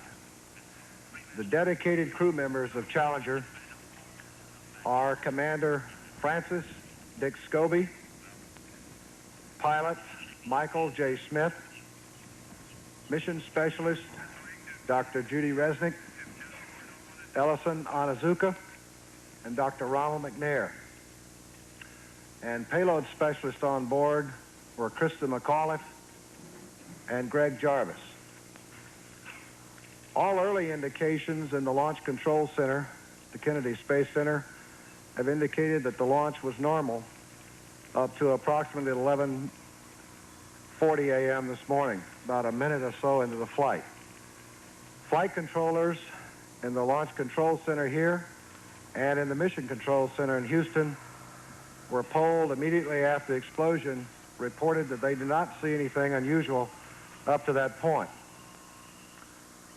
The solid rocket booster recovery ships were immediately dispatched to the area, approximately 18 or so miles downrange from Kennedy, along with various Coast Guard and military ships, helicopters, and planes. I have taken an immediate action to form an interim investigating board to implement early activities in this tragedy. Data from all of the shuttle instrumentation, photographs, launch pad systems, hardware, cargo, ground support systems, and even notes made by any member of the launch team and flight ops team are being impounded for study. A formal board will be established by the acting administrator very, very shortly. Subsequent reports on this tragedy will be made by this formal review board.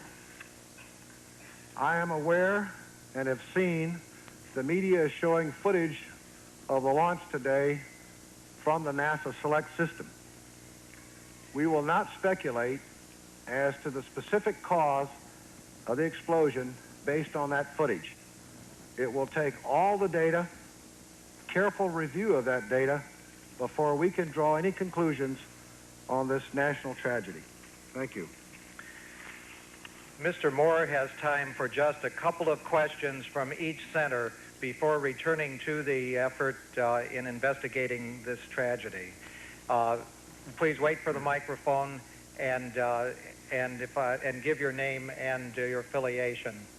And we'll start right here with Jacqueline Bolden from Channel 6. There were some reports that the shuttle perhaps rose a little slower than in previous launches, and there seemed to be a loud noise, and then the noise kind of backed off, and then a rush of noise again.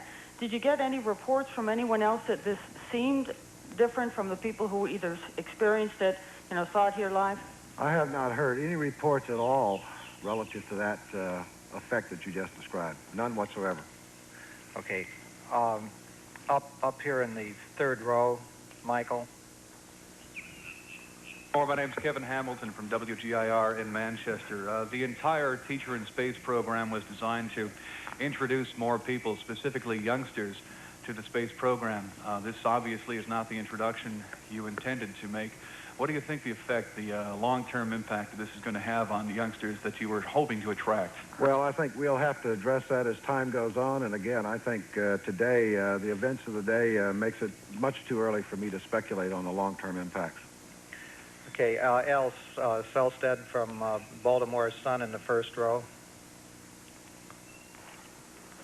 Mr. Moore, at this time, do you have any estimate of how much liquid fuel was in the external tank at the time of the explosion, and how much explosive power, say in terms of TNT, that remaining liquid fuel might have been equal to? No, sir, not at this time. You realize what we've been doing since 11:40 this morning is we immediately pulled our senior management together in this program, and I formed an interim board to ensure that all relevant data to this event would be impounded and would be made accessible to the investigative people that will go and take a look at it. I can't answer your specific questions relative to how much fuel was on board at this point in time. The board, when it's formally reported by the administrator, formally formed by the acting administrator, I'm sure will go into those kinds of questions, but I can't answer it right now. Okay, we're going to take one more question here before going to the Johnson Space Center for questions. Here in the right opposite you, Jackie. Peter Van Sant from CBS News. We received a call today from a member of an academic group who said he was on a tour group that was at the Pad 39B on Saturday night. This group was supposed to get off the bus to take a close look at the shuttle, but was not allowed to because this caller says they were told that a derrick arm had struck one of the tanks on the shuttle and that some repair work was being done. Are you aware of this incident, and are you aware of any problems at all with any of the, with either the external tank or the two solid rocket boosters? No, we looked at that on Saturday. There was not even in the same area that of the tank. It was a small box, a heater box that had about 1/4 of an inch of the insulation out of 5 inches that was scraped. It was a very minor scrape. It was repaired, and everybody, all the experts in the program took a look at that, and so we closed it off at that point in time. Wait for the microphone. I have to have the microphone. There was no damage to any tank, or this arm did not strike any tank as far as you know? Not to my knowledge. Okay, we're going to the Johnson Space Center for questions. Just a couple of questions. This is the Johnson Space Center. We have a question from Paul Reeser, Associated Press. Yes, Mr. Moore. Was there any debris of any description recovered by the vessels, and if so, what was it? We do not have any detailed debris reports at this point in time. That certainly is something that we're looking at, and we will be impounding all the debris that we recover, and we've set up plans here to store that debris so that the investigating group can go in and look at that and assess that in great detail. I do not have any detailed reports right now on debris. Okay. Bruce Nichols. Mr. Moore, with all the delays that you experienced last week, the delay again this week, was there any pressure building at all to try to get this one off the ground? Was the pressure up there, and who made the final decision to go or no go? There was absolutely no pressure to get this particular launch off. We have always maintained that flight safety is our top priority consideration in the program, and we look at the status and readiness of the systems based on that. We thoroughly reviewed the activities over the weekend and yesterday, and continually reviewed the status of Challenger right up until launch this morning. All of the people involved in this program, to my knowledge, felt that Challenger was quite ready to go, and I made the decision, along with the recommendation from the team supporting me, that we launch.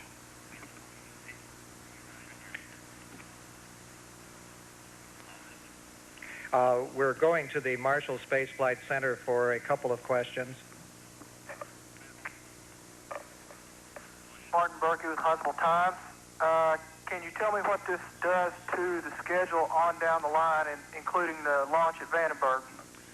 No, I'm not prepared to do that. What I have done is basically suspend operations for a few days till we can sit down and assess this. And, you know, we're obviously not going to pick up any flight activity until we fully understand what the circumstances were relative to this morning's launch. So in the interim, near-term time, we've basically suspended operations until we get a handle on what our problems were this morning. Nick Miller, WAFF Television in Huntsville. What part will Marshall Space Flight Center play in the investigation, since the propulsion system was the responsibility of the Space Flight Center here? Well, they obviously have to play a very strong role in the investigating what happened this morning. As you know, the Space Shuttle program is built around a team effort, not only involving the Marshall Center, but also the Kennedy Space Center and the Johnson Space Center. All of the elements have different responsibilities, and clearly Marshall has the propulsive responsibilities on the shuttle. They will play a very dominant role, as will the other three centers I mentioned, as well as anybody that is contributing to the overall program and has some relevant information to add will certainly play a part. Okay, we're moving to Washington for questions from NASA headquarters.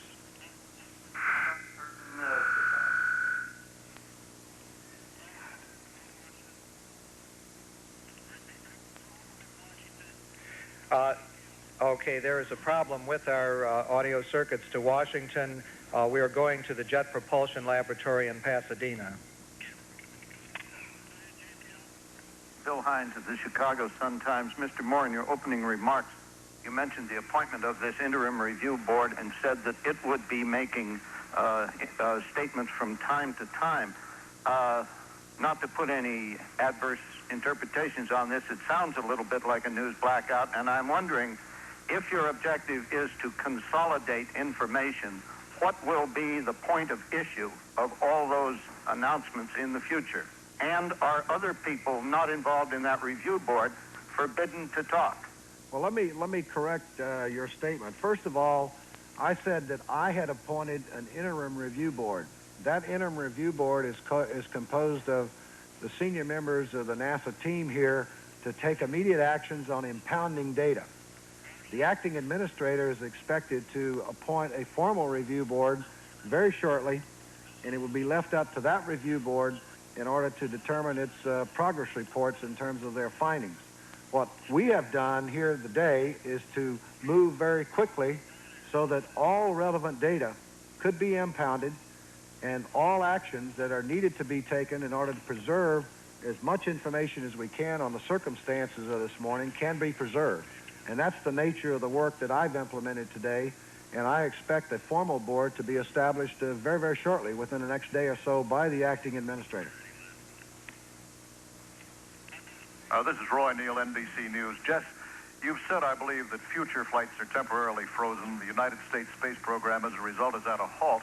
Now, based on your experience, how long would you estimate that this investigation will take? 6 months, a year, before you get back in business? Roy, it is, as you know, it is very difficult to estimate that time. It's going to be a function of what the board finds were the difficulties today and what corrective actions have to be taken before we feel confident and feel safe to fly again. And I clearly am not in a position to speculate today the length of time involved in making that determination. It will be done just as quickly as we possibly can, but also as prudently as we possibly can and as thoroughly as we possibly can. One more question from JPL.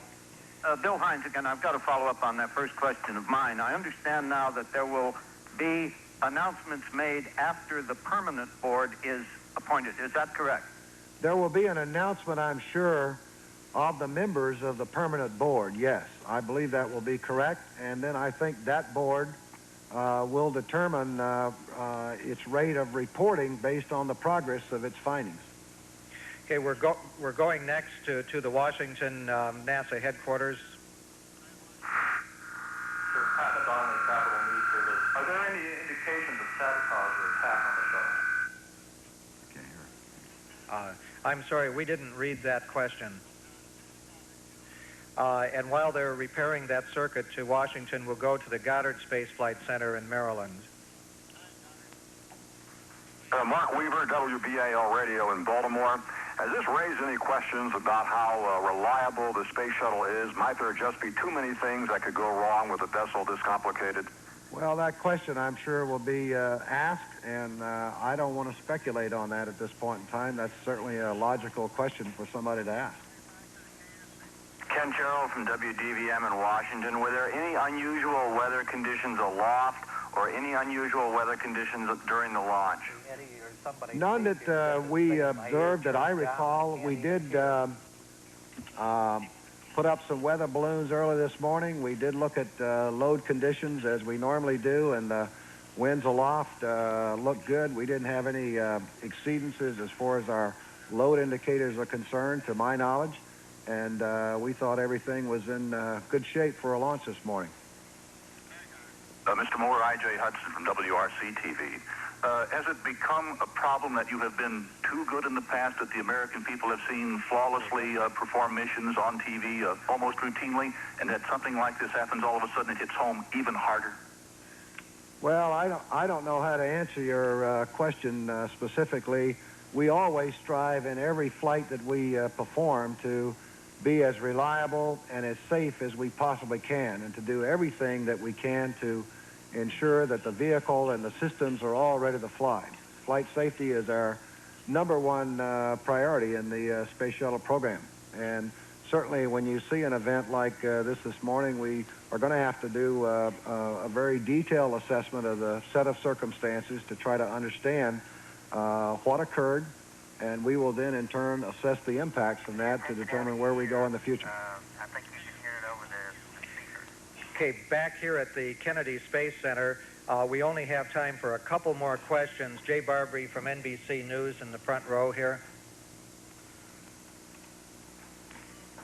Jess, I would like to know if you know what happened to Challenger. Can we assume that it was consumed in the explosion?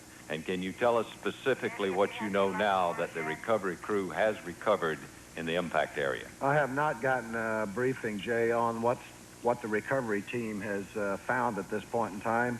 And I have basically looked at the NASA select photos and so forth that you did, and all I can say is that it appeared from those photos that there was an explosion. And that's about all I can say at this point in time. Okay, we have time for only one more question, and James Fisher from the Orlando Sentinel has had his hand up a long time. Jess, I realize this is a rather forward-thinking question, but what is the situation with the Rockwell plant about the possibility for ordering another shuttle? Has the assembly line been shut down? What's the situation with that? Well, as we've discussed in the past, we are manufacturing structural spares for an orbiter system, and that manufacturing process is continuing. We are also buying spares for the current fleet that we have, and there is a production capability there if and when it's decided that that's the next step we want to do, is to move forward and do that. So I think the bottom line answer to your question is yes, that is a possibility, that we could implement a production capability for another orbiter if that were decided to be the thing to do. Okay, I'm sorry to have to wind this up now. Mr. Moore has to get back immediately. As you know, he's been here since very early in the morning, and there's much to be done. Thank you all. Thank you. Live from Cape Canaveral, Florida, in the wake of the sudden disaster that struck the Space Shuttle Challenger today, the Challenger exploding and turning into a ball of fire shortly after liftoff from Cape Canaveral, Florida this morning, just after 11:30 a.m. Eastern Time today. That was Jess Moore, the director of the Johnson Space Center in Houston, briefing reporters at the Kennedy Space Center at Cape Canaveral, Florida, and bringing in the voices of reporters from various other places in the country. Recapping briefly, the first official word since the accident from NASA, searchers have turned up no evidence of survivors among the 7 Americans on board Space Shuttle Challenger. Flight controllers, all of them, say right up until the time of the explosion, there was no indication of anything abnormal about the launch or the spacecraft itself. A formal panel of inquiry has been formed. NASA says it will not speculate. It will not speculate on what went wrong or even hazard a guess based on the videotape footage of the accident alone. We'll be showing you that videotape footage very shortly. no speculation either on what might be the long-term effect of today's tragedy on the future of the shuttle program. Now, Leo Krupp, who has been with us over so many years of the Space Shuttle, of Rockwell International, a test pilot for the shuttle, you've just heard Jess Moore give this rather lengthy briefing and answer questions in what was, for the uninitiated among us, a kind of space babble. What did he say? Boil it down. What were the important points of what he said? Well, I think the most important point he said is that NASA's has to look at the data, and this is what every accident investigation board will do. Is before you can start running off making wild guesses and conjecture, you have to look at the data, put it together, and try to come out with a meaningful explanation of what happened. And I thought the briefing was extremely well done. NASA's taking a very conservative academic approach to this, which is the way it has to be done. The one question that I had in my mind that didn't come out in the briefing, and that is whether the solid rocket boosters have been recovered or are going to be recovered or not, because it appears in the footage we saw that both solid rocket boosters survived the explosion and were flying away, and their guidance came back, and you could see both boosters going out like the legs of a Y or the horns of a ram from the explosion area. So it appeared that both of the solid rocket boosters survived the explosion. Now, if the parachute recovery system is working on those two solid rocket boosters and they come down in the ocean and are recovered, they should be a very valuable piece of evidence and information for the Accident Investigation Board. And unfortunately, this question did not come up in the briefing, so at this point in time, we don't know whether the SRBs, the solid rocket boosters, did come down on parachute or not. Leo Krupp, what are we to make of this information that a derrick arm, part of the preparation for the space shuttle, a derrick arm had hit one of the tanks on Saturday, and that NASA, in effect, had closed the pad, the launch pad, to deal with that? Now, Jess Moore said that had been looked into, and NASA is satisfied that nothing was harmed. Does that raise any special questions in your mind? No, I think Mr. Moore said that it hit a box of some sort, and it only penetrated a 5-inch insulation, an inch or so, and it was repaired, and it appears to have absolutely no significance at all to this accident. However, I'm sure they'll look into it. The NASA will not overlook anything when they look into this investigation. For those of you, thank you very much, Leo Krupp in Los Angeles, and stay with us if you will, please. NASA has just completed its first news conference of the day, its first official word. All 7 Americans aboard the Space Shuttle Challenger are apparently dead in the ball of flame that happened just after liftoff this morning. President Reagan is preparing to talk to the American people in about 7 or 8 minutes. CBS News will, of course, cover that live. The catastrophic explosion blew apart the Space Shuttle Challenger between 72 and 75 seconds after liftoff today, apparently sending schoolteacher Krista McAuliffe and 6 NASA astronauts to a fiery death in the sky some 8 miles out from the Kennedy Space Center. The victims of the crash were Commander Major Francis Dick Scobie, 46 years old, from Auburn, Washington. Pilot Michael Mike Smith, graduate of the U.S. Naval Academy, 40 years old, from Beaufort, North Carolina, married and the father of 3 children. Major Scobie was the father of 2 children. Judith Resnick, mission specialist and astronaut, single, 36 years old, from Akron, Ohio. Mission specialist Ronald McNair, 35 years old, from Lake City, South Carolina, and a graduate of MIT, his second space flight. Mission specialist Ellison Onizuka, 39 years old, from Hawaii, an Air Force colonel. This was his second flight. And Greg Jarvis, payload specialist and employee of Hughes Aircraft, 41 years old, married, made his home in Spring Valley, New York, an electrical engineer. His job was to conduct experiments on how liquids behave in the weightlessness of space. And Susan Krista McAuliffe, 37-year-old teacher, mother of 2, born in Boston, a high school social studies teacher in Concord, New Hampshire, had been selected from more than 11,000 who applied to be NASA's first citizen in space. They all today apparently died trying to get into space. Coming up soon, President Reagan's talk to the American people about this. We mentioned that debris from the space shuttle rained down for some 45 minutes just southeast of the launch site at Cape Canaveral. We have an interview with a Coast Guard lieutenant who witnessed today's tragic accident involving the Space Shuttle Challenger. Lieutenant Dave Baird was flying on a commercial jet over the launch site. It looked like a kid's airplane being hit by the wind, and it didn't appear that anything could have survived from our vantage point.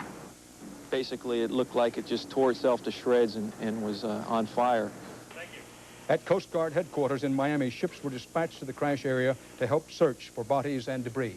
Very little debris has been found. No bodies have been recovered. In a moment now, what we're going to do is show you the videotape of this morning's launch, and then slow motion the videotape. As preparation for that, we might want to point out that this was the configuration of the Space Shuttle as it took off this morning. This is the orbiter, the Space Shuttle Challenger. The liquid fuel is in the large tank. The solid rocket boosters off to the side. The shuttle, of course, has 3 engines of its own. The solid rocket boosters and the shuttle's own 3 engines all have to be at full throttle for the liftoff. Then the commander throttles back to about 60-65% of full throttle and then has to throttle forward again. And it was that second throttle forward, just after he had done that, that the explosion occurred. Here was the launch this morning from Cape Canaveral, Florida. 2, 1, and liftoff. Liftoff of the 25th Space Shuttle mission, and it has cleared the tower. Now controlling. Roger, roll, Challenger. Good roll program confirmed. Challenger now heading downrange.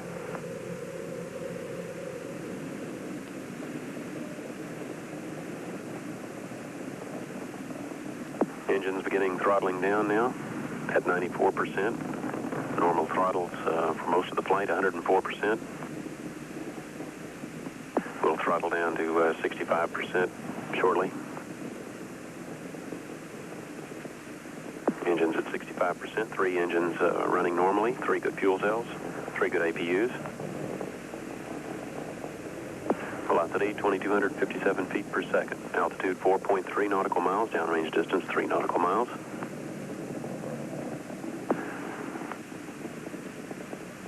Engines throttling up. 3 engines now at 104%. Challenger, go at throttle up.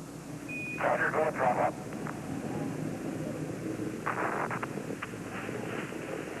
One minute, 15 seconds. Velocity 2,900 feet per second. Altitude 9 nautical miles. Downrange distance 7 nautical miles.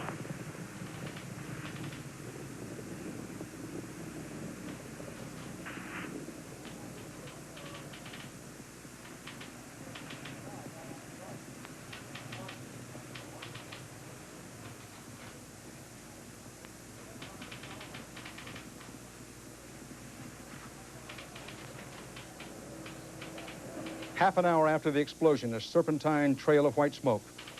It was twisted by the upper wind, and that smoke remained in the cold, clear sky, marking the path of the shuttle's wreckage.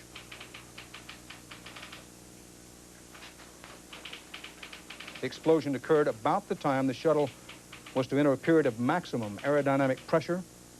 Wind and other atmospheric conditions placed the maximum force on the outside of the space vehicle. And now what happened in slow motion detail. You'll want to look first for what may have been a couple of little vapor indications of flame. You can begin to see them shortly. This is about 60 seconds into the launch, if you will, and then the larger explosion. You see what appears to be vapor flames at the base in the left-hand side of the screen. Now the main fuel tank begins to ignite and explode.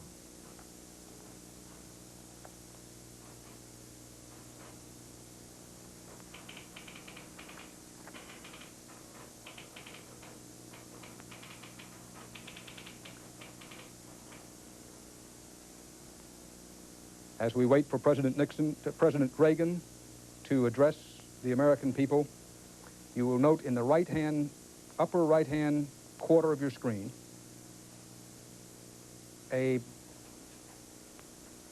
what appears to be an entire, or almost entire, there it is, upper quarter of the screen, piece of what is believed to be the right solid rocket fuel booster. Now, when Leo Krupp was saying a few minutes ago that those boosters are supposed to parachute into the sea and are possibly recoverable, you can see how that large a piece of debris, if it can be found, might indeed be very valuable in the investigation. Now, as we await, that's what happened this morning, both in real-time videotape and the slow-motion videotape. And as we await President Reagan's talk to the American people, you may want to ponder a poem called High Flight by John Gillespie McGee, Jr., a 19-year-old American volunteer with the Royal Canadian Air Force who was killed in training December 11th, 1941. And he wrote a poem called High Flight. And it reads, "Oh, I have slipped the surly bonds of earth and danced the skies on laughter-silvered wings. Sunward I've climbed and joined the tumbling mirth of sun-split clouds and done 100 things you have not dreamed of, wheeled and soared and swung high in the sunlit silence. Hovering there, I've chased the shouting wind along and flung my eager craft through footless halls of air. Up, up the long, delicious burning blue. I've topped the wind-swept heights with easy grace, where never lark or even eagle flew. And while with silent, lifting mind I've trod the high, untrespassed sanctity of space, put out my hand and touched the face of God." In the wake of the explosion of the Space Shuttle Challenger at Cape Canaveral, Florida, this morning, shortly before noon Eastern Time, we take you now to the White House in Washington for a talk by the President of the United States. 15 seconds. 10 seconds. Stand by, please.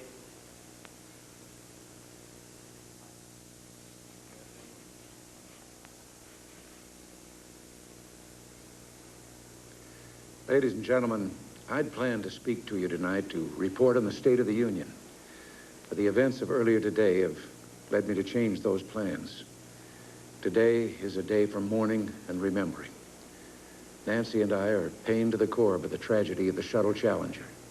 We know we share this pain with all of the people of our country. This is truly a national loss. 19 years ago, almost to the day, we lost 3 astronauts in a terrible accident on the ground. But we've never lost an astronaut in flight. We've never had a tragedy like this. And perhaps we've forgotten the courage it took for the crew of the shuttle. But they, the Challenger 7, were aware of the dangers, but overcame them and did their jobs brilliantly. We mourn 7 heroes: Michael Smith, Dick Scobie, Judith Resnick, Ronald McNair, Ellison Onizuka, Gregory Jarvis, and Krista McAuliffe. We mourn their loss as a nation together. To the families of the 7, we cannot bear, as you do, the full impact of this tragedy. But we feel the loss, and we're thinking about you so very much. Your loved ones were daring and brave, and they had that special grace, that special spirit that says, "Give me a challenge, and I'll meet it with joy." They had a hunger to explore the universe and discover its truths. They wished to serve, and they did. They served all of us. We've grown used to wonders in this century. It's hard to dazzle us. But for 25 years, the United States space program has been doing just that. We've grown used to the idea of space, and perhaps we forget that we've only just begun. So pioneers. They, the members of the Challenger crew, were pioneers. And I want to say something to the school children of America who were watching the live coverage of the shuttle's takeoff. I know it's hard to understand, but sometimes painful things like this happen. It's all part of the process of exploration and discovery. It's all part of taking a chance and expanding man's horizons. The future doesn't belong to the faint-hearted. It belongs to the brave. The Challenger crew was pulling us into the future, and we'll continue to follow them. I've always had great faith in and respect for our space program, and what happened today does nothing to diminish it. We don't hide our space program. We don't keep secrets and cover things up. We do it all up front and in public. That's the way freedom is, and we wouldn't change it for a minute. We'll continue our quest in space. There will be more shuttle flights and more shuttle crews, and yes, more volunteers, more civilians, more teachers in space. Nothing ends here. Our hopes and our journeys continue. I want to add that I wish I could talk to every man and woman who works for NASA or who worked on this mission and tell them your dedication and professionalism have moved and impressed us for decades, and we know of your anguish. We share it. There's a coincidence today. On this day 390 years ago, the great explorer Sir Francis Drake died aboard ship off the coast of Panama. In his lifetime, the great frontiers were the oceans, and a historian later said he lived by the sea, died on it, and was buried in it. Well, today, we can say of the Challenger crew, their dedication was, like Drake's, complete. The crew of the Space Shuttle Challenger honored us for the manner in which they lived their lives. We will never forget them, nor the last time we saw them, this morning, as they prepared for their journey and waved goodbye and slipped the surly bonds of earth to touch the face of God.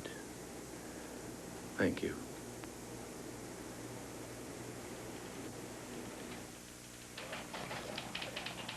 Live from the White House in Washington, D.C., the President of the United States with a talk to the American people on this day when 7 of their fellow Americans, 7 individual and unique human beings, apparently perished in the fireball that became the Space Shuttle Challenger.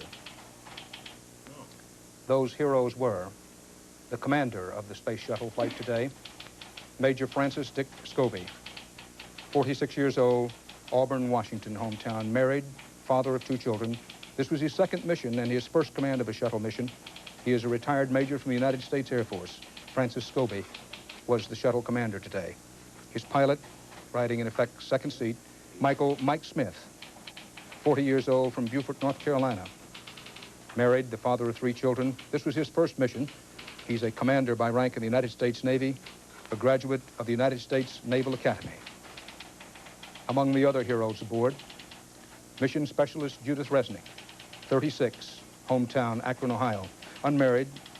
She had a doctorate in electrical engineering, was a classical pianist. This was her 2nd mission. She was the 2nd American woman in space, 2nd behind Sally Ride. This was her 2nd shuttle mission. She was trained to operate the shuttle's robot arm. Mission Specialist Ronald McNair, among the heroes, 35 years old, Lake City, South Carolina, his hometown. The father of 2 children, married, a doctorate in physics from MIT. This was his 2nd flight. Mission Specialist Ellison Onizuka, 39 years old, from Hawaii. Married, father of 2 children, an Air Force colonel. This also was his 2nd flight. His first flight was a secret one for the Defense Department some months back. Payload specialist and employee of Hughes Aircraft, connected to NASA, Greg Jarvis, 41 years old, married, made his home in Spring Valley, New York. An electrical engineer. He was bumped from 2 previous flights, but was finally getting a chance to go. And oh, how he looked forward to it. His job was to conduct experiments on how liquids behave in the weightlessness of space. And Susan Krista McAuliffe, 37-year-old social studies teacher, born in Boston, Massachusetts. High school teacher in Concord, New Hampshire, a teacher since 1970, and was selected from 11,146 teachers from all across the country who had applied to be NASA's first citizen in space. The first strictly citizen in space she was to have been. Married, her husband's an attorney, had 2 small children. She was to have taught later in the week 2 15-minute classroom lessons from space. Those, the 7 Americans who perished today aboard the Space Shuttle Challenger in a ball of flame. In the California desert north of Los Angeles is the Rockwell International Facility where the Space Shuttle Challenger was put together. CBS News correspondent Jerry Bowen has been there for reaction. This is where the Challenger was built, Rockwell International in the Mojave Desert at Palmdale, California. Over the lunch hour today, the people who had put the Challenger together sat in stunned disbelief as they watched their spaceship on the videotape replays, explode over and over again. When the word started coming out, people were really down. Emotions were, a few people around the plant crying. People just felt really bad because of something they built, and they really were happy to see it go and stuff, and when that came around, everybody was really down about it. And I feel sorry for all the things that happened over there, and I'd like to tell the families and everybody else how sorry we are. Crushed very hard to understand that you work on something and have so much pride and know that it happened and that there's nothing really you can do but just the pride of knowing that you worked on it. Sorrow, wounded pride, utter helplessness. The feelings of the space-age workers who helped the Challenger rise from the California desert. Jerry Bowen, CBS News, Los Angeles. And now, as it happened, videotape from this morning's tragedy and explosion in space. This was the 56th manned space launch for the United States. And liftoff. Liftoff of the 25th Space Shuttle mission, and it has cleared the tower. Now controlling.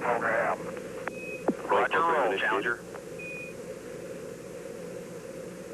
Good roll program confirmed. Challenger now heading down range.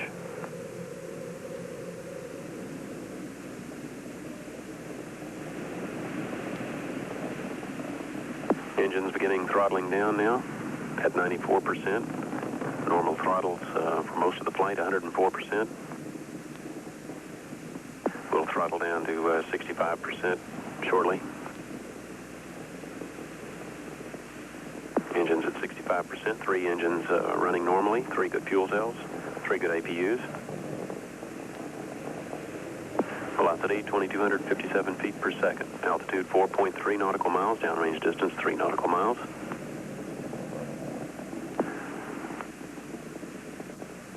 Engines throttling up. 3 engines now at 104%. Challenger, go at throttle up.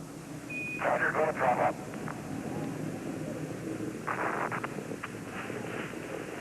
One minute, 15 seconds. Velocity 2,900 feet per second. Altitude 9 nautical miles. Downrange distance 7 nautical miles.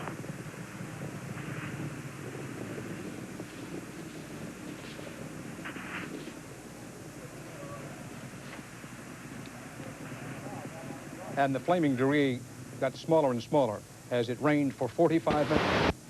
Atlantic Ocean just southeast of the Kennedy Space Center at Cape Canaveral, Florida. Now in slow motion videotape, the critical scenes just before and during the explosion as the orbiter shuttle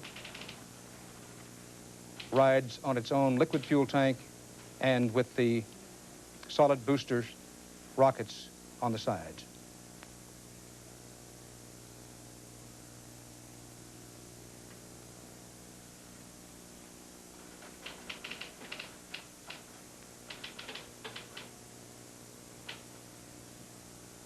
The catastrophic explosion left Mission Control in Houston stunned. At a news conference this afternoon, the first official word from NASA since the disaster, the National Aeronautics and Space Administration said simply and directly it did not know what had happened.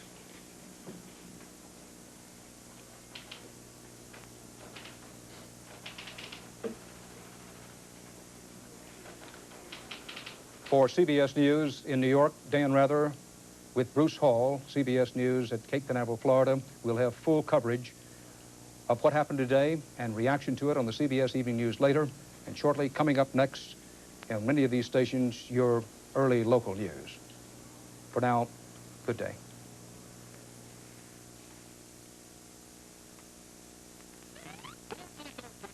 This is CBS.